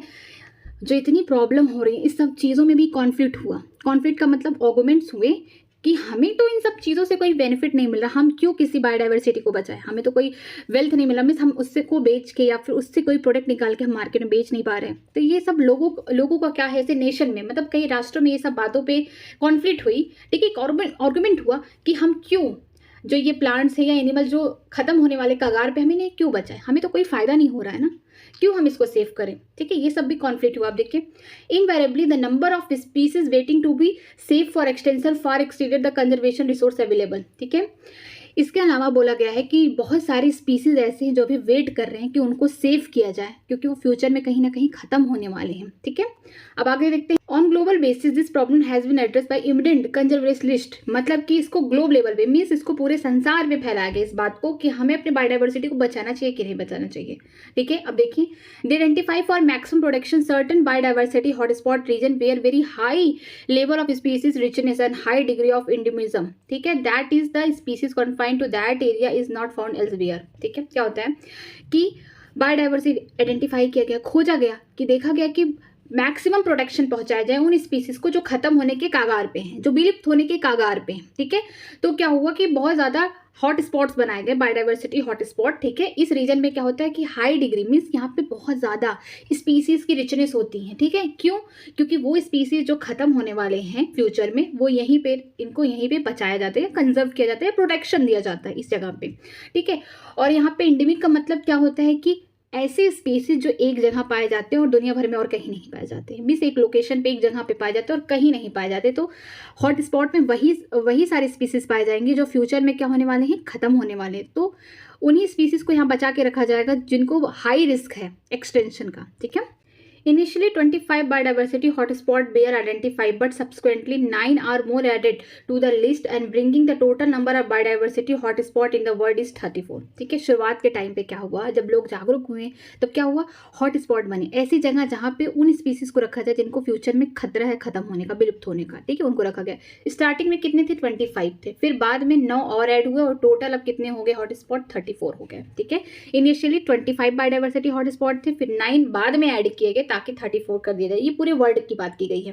ठीक है, अब इनके बारे में देखते हैं, हॉटस्पॉट के बारे में। This hotspot are also region to accelerate the habitat loss. ठीक है, ये क्या करते हैं, जो हॉटस्पॉट है ये एक रीजन ऐसी जगह है जहाँ पे जो हैबिटेट लॉस हो रहा था, ये भी क्या कर रहे हैं, उन स्पीसीज को यहाँ पे बचा रहे हैं। अब देखते हैं 3 ऑफ दीज हॉटस्पॉट, जो 3 हॉटस्पॉट है किसमें, 34 में जो 3 बायोडाइवर्सिटी हॉटस्पॉट है अब कहाँ पाए जा रहे हैं, इंडिया में पाए जा रहे हैं। उनका नाम देखिए, वेस्टर्न घाट एंड श्रीलंका पहला, दूसरा हो गया इंडो बुर्मा, तीसरा हो गया Himalaya. Cover our countries exponentially high biodiversity region. ठीक है, हमारे इंडिया में बात की जाए तो 3 बायोडाइवर्सिटी हॉटस्पॉट एरिया है जहाँ पे उन स्पीसीज को रखे गए हैं जिनको फ्यूचर में खतरा है खत्म होने का, विलुप्त होने का, तो उनको यहाँ पे बचा के रखा गया है। जैसे पहला हो गया वो हॉटस्पॉट जो जगह है उनका देखिए, पहला कहाँ पे बना है, वेस्टर्न घाट एंड श्रीलंका, दूसरा इंडो बुर्मा, तीसरा और हिमालय। ठीक है, अब आगे देखते हैं। All the biodiversity hotspot put together cover less than 2% of the earth's land area, the number of species they collectively harbor is the extremely high and strict protection of these hotspot could reduce the ongoing mass extension by almost 30%। ठीक है, क्या हुआ इन जगह में कि जो hotspot है, miss 34 की बात की गई है, जो 3400 बायोडाइवर्सिटी हॉटस्पॉट बने हैं ना, इनमें अर्थ का जो लैंड है लेस देन 2% है, मीन्स कि अर्थ का जितना टोटल लैंड है उनमें से भी 2% से भी कम जगह पे बायोडाइवर्सिटी हॉटस्पॉट बनाए गए हैं, जिनमें जो स्पीसीज है उनको इकट्ठा किया गया है। ठीक है, क्यों किया गया है, क्योंकि इनको बहुत एक्सट्रीमली बहुत ज़्यादा फ्यूचर में क्या है कि वो ख़त्म होने वाली हैं और इन जगह पे उनको प्रोटेक्शन दिया गया है। इसकी वजह से क्या हो गया, जो अभी एक्सटेंशन हो रहा है लगभग 30% हो जाएगा, मीन्स कि एक्सटेंशन होगा। हम सारी स्पीसीज को तो नहीं बचा पा रहे, लेकिन हम अपनी तरफ से कोशिश कर रहे हैं कि कुछ स्पीसीज को हम क्या कर सके, बचा सके। तो यहाँ पे क्या किया गया है, यहाँ पे स्ट्रिक्टली प्रोटेक्शन किया गया है हॉटस्पॉट में, ताकि हम जो ये एक्सटेंशन हो रहा है, ठीक है, किसका एक्सटेंशन हो जाए, स्पीसीज का, इसी को कहते हैं मास एक्सटेंशन। ये लगभग अब कितना हो गया है, 30% कम हो गया है। ठीक है, जब पहले क्या होता था, जब हमने कोई ध्यान नहीं दिया तो हमारी जो बायोडाइवर्सिटी थी, जो प्लांट्स, एनिमल, जो माइक्रोब जिसकी भी स्पीसीज थी, खत्म होती जा रही थी। लेकिन जब से ये हॉटस्पॉट बना, लगभग 30% मास एक्सटेंशन को कम कर दिया गया है। ठीक है, अब आगे देखते हैं। In India, ecologically unique and biodiversity rich region are legally protected as biosphere reserve, national parks and sanctuary। India में जो इकोलॉजिकल यूनिक जो बायोडाइवर्सिटी है, जैसे कि कहाँ बना है, बायो रिजर्व, ठीक है, बायोस्फीयर रिजर्व में है, दूसरा है नेशनल पार्क हो गया, सेंचुरीज हो गई। इन इंडिया नाउ 14 क्या है, बायो स्पीयर रिजर्व है, 90 national parks and 448 world life sanctuaries हैं। ठीक है, ये इंडिया की बात की गई है कि 14 जो है बायोस्फीयर रिजर्व्स हैं। ठीक है, उसके अलावा 90 जो हो गई वो है नेशनल पार्क्स, इसके अलावा 448 जो वाइल्ड लाइफ सेंचुरीज इंडिया में ही अकेले प्रेजेंट है। इतना India has also history of religious and culture tradition that emphasises the protection of nature. India में एक इतिहास है कि हमारे यहाँ क्या होता है, कल्चर को ज़्यादा महत्व देते हैं। इसके अलावा जो रिलीजियन है, धर्म को ही ज़्यादा मानते हैं, तो इसकी वजह से क्या हुआ, हम अपने नेचर को और प्रोटेक्ट कर सकते हैं। देखिए, in many culture tract of the forest were set aside and all the tree and wild life within were venerated and given to total protection. ठीक है, यहाँ पे क्या हुआ, कल्चर के हिसाब से भी हम प्रोटेक्शन कर रहे हैं उन प्लांट स्पीसीज का, एनिमल्स का। देखिए कैसे, सच उसे क्या कहते हैं, स्केयर्ड ग्रुप कहते हैं। स्केयर्ड ग्रुप का मतलब पवित्र, उपवन। ठीक है, सच आर फाउंड इन, कहाँ पाए जाते हैं, मीन्स कि हमारे यहाँ धर्म के हिसाब से हम पूजा पाठ करते हैं, प्लांट्स की पूजा करते हैं, देखे होंगे आपने आसपास तुलसी की पूजा होती है, नीम की पूजा होती है, ठीक है। इसके अलावा पीपल हो गया, बरगद हो गया, ये सबकी क्या होती है, पूजा होती है। तो हम कहीं ना कहीं इन स्पीसीज को कल्चर के माध्यम से भी क्या कर रहे हैं, बचा रहे हैं, ठीक है। अब देखिए स्केर्ड ग्रुप कहाँ पाए जाते हैं, कि हम इसका मतलब होता है कि पवित्र उपवन, ठीक है, कहाँ कहाँ प्रेजेंट है। देखिए फाउंड इन खासी जैतना hills in Meghalaya, Aravalli hill of the Rajasthan, ठीक है, western Ghat region of the Karnataka and Maharashtra and Surguja Chanda Bastar area of the Madhya Pradesh, ठीक है। जो पवित्र उपवन कहाँ कहाँ पाए गए हैं, ये पहला पाया गया है कहाँ पे, मेघालय के हिल पे। कौन कौन से हैं, जिनका नाम है खासी और जैतना हिल्स, ठीक है। इसके अलावा राजस्थान में पाए गए हैं जो अरावली हिल्स है वहां पे। इसके अलावा जो वेस्टर्न घाट रीजन है कर्नाटका महाराष्ट्र में, इसको पाए गए हैं। और मध्य प्रदेश की कुछ एरिया है जैसे कि सरगुजा चंदा बस्तार, यहाँ पे भी क्या किया गया है कि पवित्र उपवन बनाए गए हैं। In Meghalaya, Scred group are the last refuges for the large number of rare and threatened plant, ठीक है। जो मेघालय के हिल है, मीन्स मेघालय में क्या किया गया है कि जो पवित्र उपवन है ना, वहाँ पे ऐसे ऐसे प्लांट की स्पीसीज है जो दुनिया भर में कहीं नहीं पाए जाते, बहुत कम पाए जाते हैं, या फिर हम बोल सकते हैं कि जो थ्रेटन है, जो मतलब खत्म होने वाले कगार पे हैं, जिनको खतरा है, वो कहाँ पाए जाते हैं, मेघालय। मीन्स यहाँ पे वही प्लांट के स्पीसीज बचे हैं जो एकदम खत्म हो गए होंगे और जगह जो अदर पार्ट्स हैं वर्ल्ड के, और या जिनको खतरा है आगे खत्म होने के, ठीक है। अब आगे देखते हैं एक्स सीटू कंजर्वेशन, जिसको बोलते हैं ऑफ साइट। अब उसको किसी भी एनिमल या प्लांट की स्पीसीज को उसकी नेचुरल हैबिटेट से बाहर निकाल के हम कहीं और उसको प्रोटेक्शन या कंजर्वेशन कर रहे हैं। अब देखिए इसमें क्या होगा, in this approach threaten animal and plant are taken out from their natural habitat and place in special setting where they are protected and given special care, ठीक है। इस अप्रोच में क्या होता है कि जो थ्रेटन प्लांट और एनिमल है जिनको खतरा है कि फ्यूचर में क्या हो जाए, विलुप्त हो जाए, उनको उनके नेचुरल हैबिटेट से निकाल के बाहर कहीं एक अच्छा सा उनके लिए क्या सेटिंग की गई, स्पेशल सेटिंग की गई है, जिसकी वजह से क्या हो, उनको प्रोटेक्शन दिया जाए, ठीक है, उनका केयर किया जाए। वही सेम उनको सब कुछ वही हैबिटेट, नेचुरल हैबिटेट, जैसे वो फॉरेस्ट में रहते थे वैसे ही बाहर उनको आर्टिफिशियली उनको हैबिटेट बना के दिया गया है, क्योंकि उनको खतरा है। वहाँ पे रहेंगे अगर अपने फॉरेस्ट में, अपनी जगह पर उनको खतरा है, तो वहाँ से उनको निकाल के वैसे सेम कंडीशन बाहर प्रोवाइड किया गया है। जैसे एग्जांपल है zoological park, botanical garden and wild life safari park serve this purpose है। जो हम लोग जूलॉजिकल पार्क, जो जू में जाते हैं, हम क्यों जू में ये सारे एनिमल्स को रखें, इसलिए रखें कहीं ना कहीं इनको खतरा है फॉरेस्ट में, इसीलिए इनको जू में कंजर्व कर दिया गया। वो अलग बात है कि हम चार्ज पैसा दे के देखने जाते हैं एनिमल्स को या फिर बोटेनिकल गार्डन में प्लांट्स को, लेकिन कहीं ना कहीं इनको खतरा है, इनकी स्पीसीज को खतरा है, इसीलिए इनको कहाँ कंजर्व करके रखा गया, zoological park, botanical garden, wild life safari parks में रखा गया है, ठीक है। There are many animal that have become extinct in the world but continue to be maintain in zoological park, ठीक है। बहुत सारे ऐसे एनिमल हैं जो खत्म हो चुके हैं जंगलों से, लेकिन अभी भी उनको बचा के रखा गया है, कहाँ पे, जूलॉजिकल पार्क में। In recent year ex situ conservation has advance beyond keeping a threaten species in enclosure, ठीक है। अभी जो रिसेंटली टाइम है, जो रिसेंटली ईयर है, इसमें क्या हुआ, जो एक्स सीटू कंजर्वेशन जो बाहर किए जा रहे हैं, क्या एडवांस हो चुके हैं, ताकि जो थ्रेटन स्पीसीज को इनको किस तरीके से बचा के रखें, ताकि ये इनका कहीं ना कहीं इनकी स्पीसीज खत्म ना हो। देखिए अब क्या क्या मेथड्स अपनाए गए हैं एक्स सीटू कंजर्वेशन में। देखिए now gametes of threaten species can be preserve in a viable and fertile condition for long period using cryo preservation technique. Eggs can be fertilized in vitro and the plant can be propagated using the tissue culture method, ठीक है। ऐसे plant, ठीक है, या ऐसे animal जो खतरे में हैं, उनको कहाँ रखा गया, एक्स सीटू कंजर्वेशन किया गया, मीन्स कि उनके नेचुरल हैबिटेट से निकाल के उनको आर्टिफिशियली उनके जैसा हैबिटेट बना के दिया। अब और भी खतरा अगर है तो क्या किया गया है कि उन एनिमल्स की गैमेट्स को कंजर्व कर लिया गया। कौन सी सबसे, क्रायो प्रिजर्वेशन। यहाँ पे जो टेम्परेचर होता है -196 डिग्री सेल्सियस होता है, ठीक है। यहाँ पे ये टेम्परेचर होता है और लिक्विड नाइट्रोजन में रखा जाता है। मान लीजिए गैमेट्स होंगे, ठीक है, स्पर्म होगा, ओवम होगा, तो इसको कहाँ कंजर्व करके रखेंगे, क्रायो प्रिजर्वेशन टेक्निक में, ठीक है। जो एग होगा, ठीक है, मान लीजिए कोई फीमेल है एनिमल में, उसका एग और जो मेल है उसका स्पर्म, दोनों को क्या किया गया है, फर्टिलाइजेशन कराया गया है विट्रो में, एक टेस्ट ट्यूब में, ताकि उसका क्या बना सके, एनिमल बना सके, और फिर से फीमेल की बॉडी में या फिर लैब में ही बना के उस स्पीसीज को कहीं ना कहीं हम प्रिजर्व कर रहे हैं। दूसरा ये है कि जो प्लांट्स खत्म हो रहे हैं तो उनको क्या किया गया है, टिश्यू कल्चर की मदद से प्रोपागेट किया गया है। टिश्यू कल्चर की मदद का मतलब ये है कि प्लांट का कुछ पार्ट ले लिया गया, कुछ सेल को, जिसमें विट्रो कल्चर में उन्हें ग्रो कराया गया है, सारा मीडियम दिया गया है, सुक्रोज वगैरह जितने भी इनऑर्गेनिक साल्ट है या मिनरल्स जो भी हैं, और साथ में PGR hormone means plant growth regulator hormone दिए गए, जिसकी वजह से क्या किया गया है कि उसके एक्स प्लांट से यहाँ पे एक नया प्लांट को डेवलप किया गया, उसी जैसे सेम प्लांटेड डेवलप किए गए, ताकि इनकी स्पीसीज बनी रहे, खत्म ना हो, ठीक है। ये सब क्यों किया गया है कि क्योंकि कहीं ना कहीं इनको खतरा है कि ये अगर मर जाएंगे तो इनके बच्चे नहीं होंगे, तो क्या पता, ऐसा भी तो हो सकता है कि इस स्पीसीज का आखिरी 2 ही एनिमल बच्चे हैं, तो उनको कहीं ना कहीं हमको कंजर्व करके रखना है, ठीक है, इसलिए किया जा रहा है। आगे देखते हैं,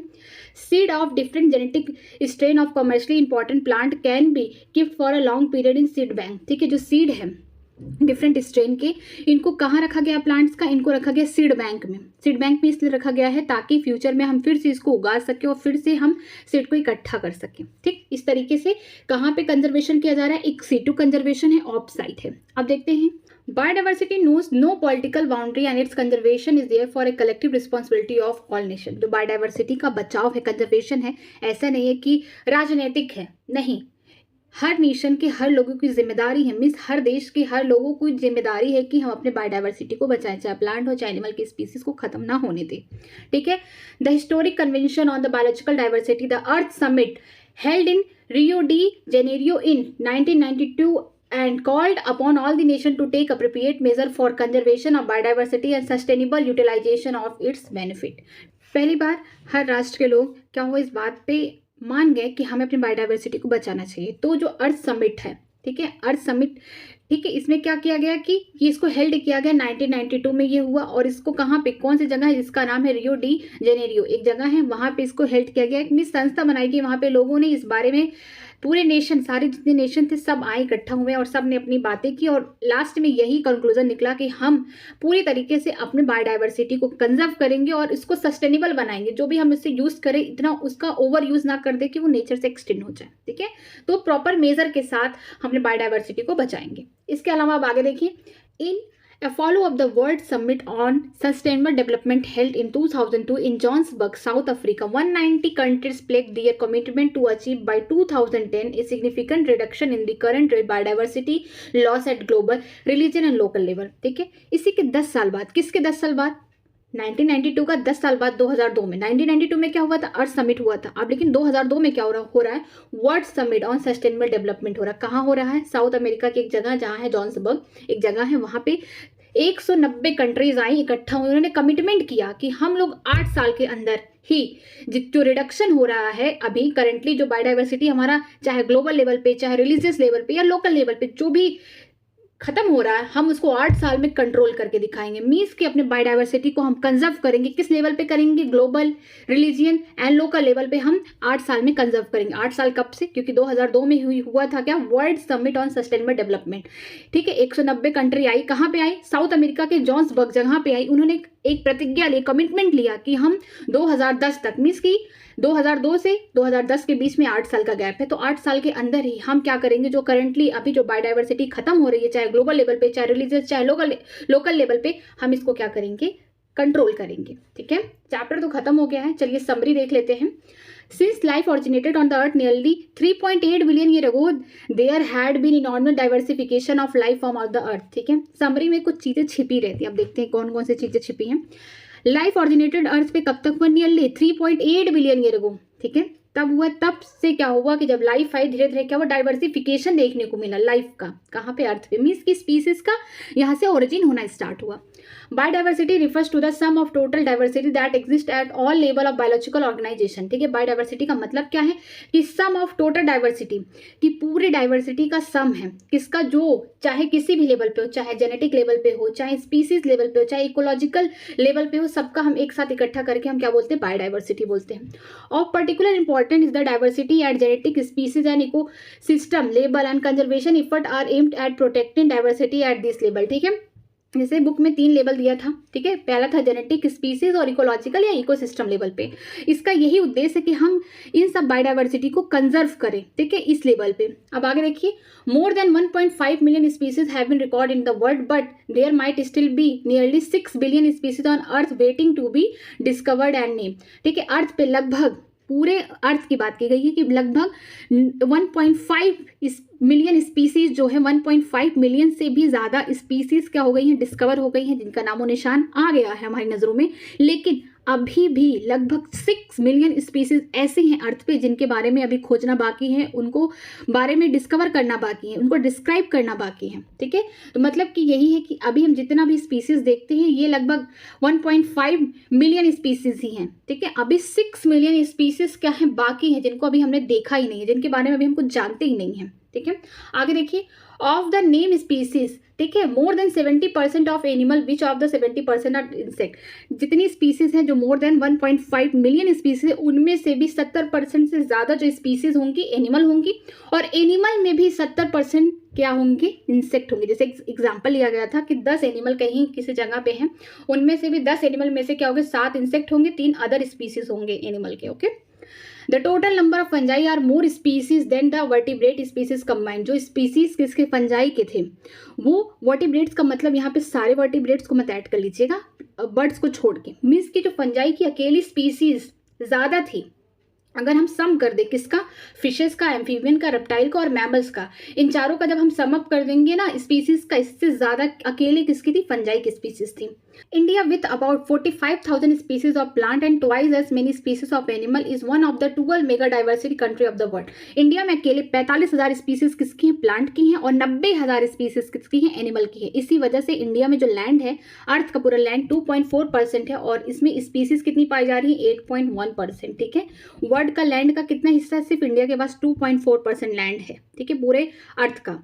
ठीक, उनमें से भी इंडिया में जो स्पीसीज पाई जा रही 8.1% है, जिसकी वजह से इनको 12 मेगा डाइवर्सिटी वाले कंट्रीज में रखा जा रहा है। Species diversity on earth is not uniform distributed but so interesting pattern. जो स्पीसीज की डाइवर्सिटी है अर्थ पे पूरी तरीके से एक समान नहीं है, बराबर नहीं है, कहीं ज़्यादा है, कहीं है ही नहीं स्पीसीज, या कहीं बहुत ज़्यादा है। It is generally highest in the tropic and decrease towards the poles. ठीक है, ये जनरली हाई कहाँ है, ट्रॉपिक लेवल पे, मीन्स इक्वेटर पे ज़्यादा है। जैसे जैसे हम पोल्स की तरफ जाएंगे वहाँ पे स्पीसीज क्या हो जाएंगी, कम होना स्टार्ट हो जाएंगी। Important explanation for the species richness of the tropic are, क्यों ट्रॉपिक एरिया में ज़्यादा स्पीसीज है, देखिए उसका रीजन दिया है।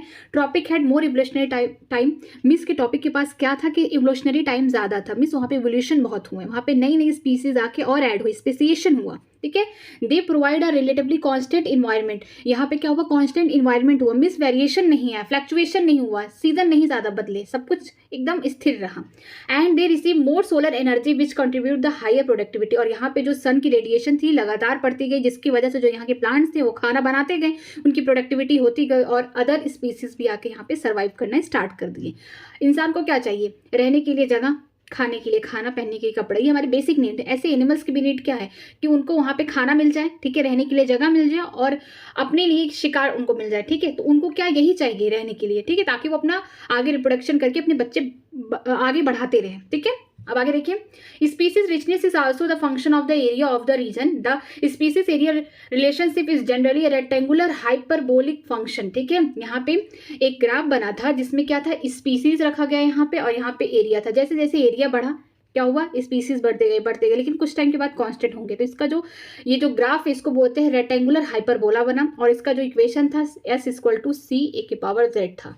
लेकिन अगर हम इसको लॉग स्केल पे रिप्रेजेंट करेंगे तो स्ट्रेट लाइन होगा। तो यहाँ पे log s = हो जाएगा log c + z log a। ठीक है, यहाँ पे यस क्या है, स्पीसीज हो गया, सी क्या हो गया, वाई इंटरसेप्ट का जो कट है, ए क्या हो गया, एरिया हो गया, जेड क्या था, इसे हम बोलते हैं रिग्रेशन कोफिशिएंट या slope of the line. Okay, आगे देखते हैं। It is believe that the community with high diversity tends to be less variable and more reproductive and more resistant to the biological invasion. ऐसा माना जाता था कि जो कम्युनिटी है हाई डाइवर्सिटी की, जहाँ पे डाइवर्सिटी ज़्यादा है, जहाँ पे ज़्यादा बायोडाइवर्सिटी है, वहाँ पे हमें कम वेरिएशन देखने को मिलता है। ठीक है, वहाँ पे प्रोडक्टिविटी ज़्यादा होती है, और उसके अलावा वहाँ पे रेजिस्टेंट होते किसके, जो बायोलॉजिकल, मतलब कि जो ड्रॉट हो रहे हैं, जो नेचुरल डिजास्टर आ रहे हैं, उसमें क्या हो रहा है, वो रेजिस्टेंट है उस जगह की जो स्पीसीज हैं। Earth's fossil history reveals the incidence of the mass extinction in the past, but present rate of extinction largely attributed to human activity are 100 to 1000 times greater।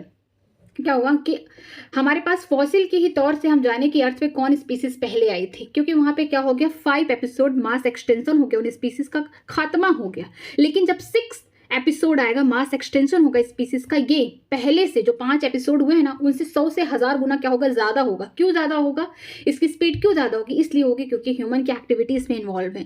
जो पहले 5 एपिसोड हुए हैं मास एक्सटेंशन का, उसमें ह्यूमन का कोई role नहीं था, ह्यूमन की वजह से नहीं हुआ, वो सब नेचर का देन था। लेकिन अब की जब आएगा 6 मास एक्सटिनेशन ऑफ स्पीसीज, तो इसमें क्या होगा कि ह्यूमन की वजह से ये इतना तेज रहेगा, 100 से 1000 टाइम्स जो होगा हायर होगा।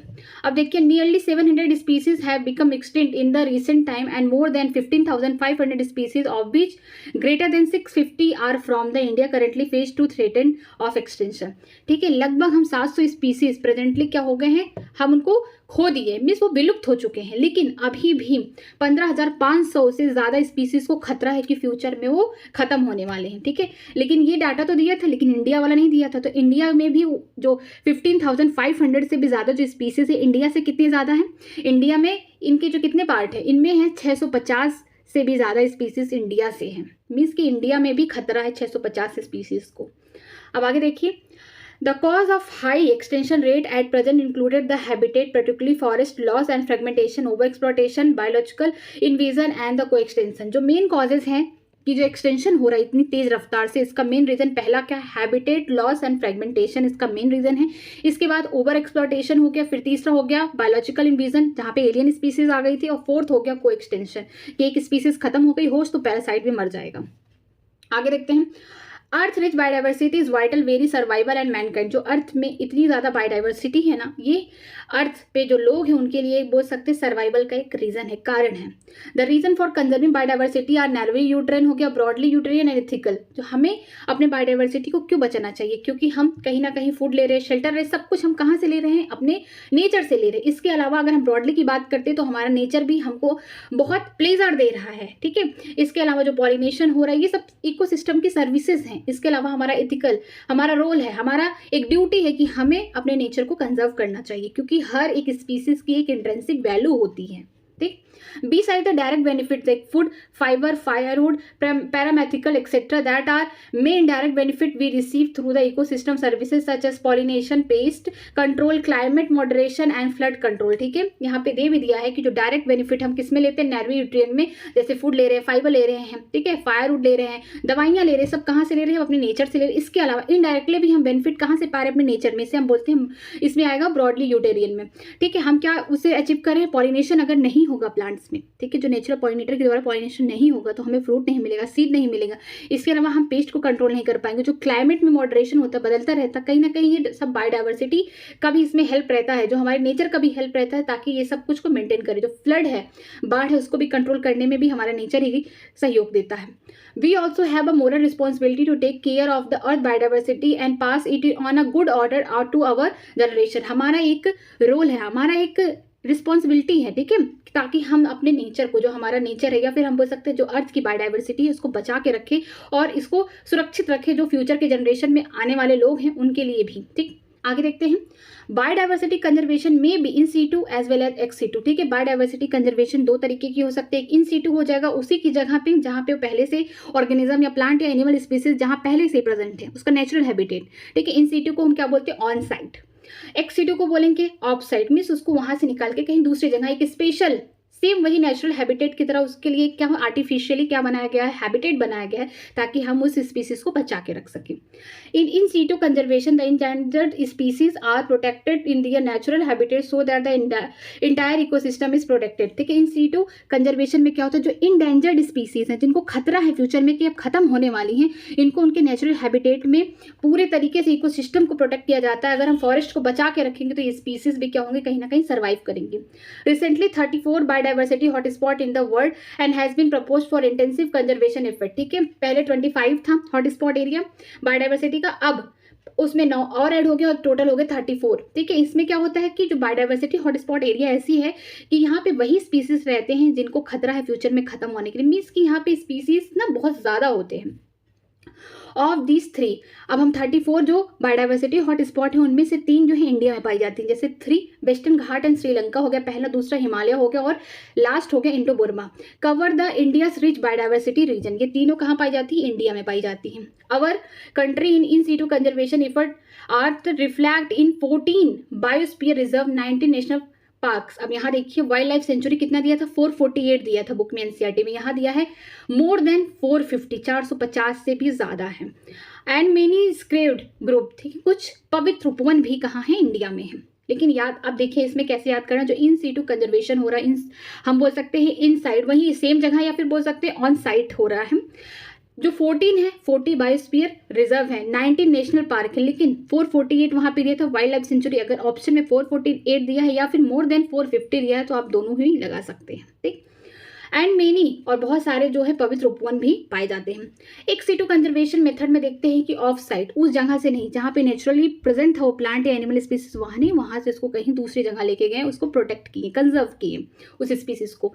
Included the protective maintenance of the threatened species in zoological park, botanical garden and in vitro fertilization, tissue culture propagation and cryo preservation of the gamete. क्या किया गया एक सीटू कंजर्वेशन या off site में, क्या किया गया कि उस थ्रेटन स्पीसीज को, जिसको खतरा है कि फ्यूचर में खत्म हो जाएगा, चाहे प्लांट हो चाहे एनिमल, उसको कंजर्व किया गया। अगर एनिमल होगा तो उसको रखा गया जूलॉजिकल पार्क में, अगर प्लांट हो गया तो उसको रखा गया बोटेनिकल गार्डन में, ठीक है। इसके अलावा भी अगर उसको खतरा है तो क्या किया गया, जो एनिमल्स के गैमेट्स हैं उनको प्रिजर्व करके कहाँ रखा गया, क्रायो प्रिजर्वेशन में, ठीक है। वहाँ पे इसलिए करके रखा गया ताकि अगर ये मर जाता है तो इसका हम फिर से बच्चा बना सकते हैं, ठीक है, आगे इसकी स्पीसीज को कंटिन्यू रख सकते हैं, ठीक। इसके अलावा विट्रो फर्टिलाइजेशन कराया गया। विट्रो फर्टिलाइजेशन का मतलब है कि इनकी गैमेट्स को बाहर टेस्ट ट्यूब में क्या कराया गया, फर्टिलाइजेशन कराया गया। Tissue culture propagation means plant की स्पीसीज के लिए हैं, जहाँ पे क्या किया जाता है, कुछ से ले लिए जाते हैं उस प्लांट के जो खत्म होने वाले, और कहाँ पे कल्चर कराया जाता है, इनको कल्चर कराया जाता है लैब में, मीन्स वो भी टेस्ट ट्यूब या कल्चरिंग प्लेट भी कराया जाता है ताकि इन स्पीसीज को जिंदा रख सकें, ठीक है। ये सारी चीज़ें की जाती है ताकि अपने हम बायोडाइवर्सिटी को बचा के रखें। जो स्पीसीज खत्म होने के कगार पे हैं, कहीं ना कहीं हम उसको कंटिन्यू करके रखें कि वो जिंदा रहें आगे, ठीक है। ये चैप्टर तो खत्म हो चुका है। अगर किसी भी लाइन में कहीं पे भी डाउट हो तो प्लीज़ कमेंट सेक्शन में कमेंट करिएगा। अगर वीडियो अच्छी लगी हो तो प्लीज़ वीडियो को लाइक करिएगा, चैनल को सब्सक्राइब करिएगा और अपने फ्रेंड को सेंड करना ना भूलिएगा, ठीक है। आज के लिए इतना ही। अगर कोई भी डाउट हो तो प्लीज़ कमेंट सेक्शन में ज़रूर कमेंट करिएगा। Thank you.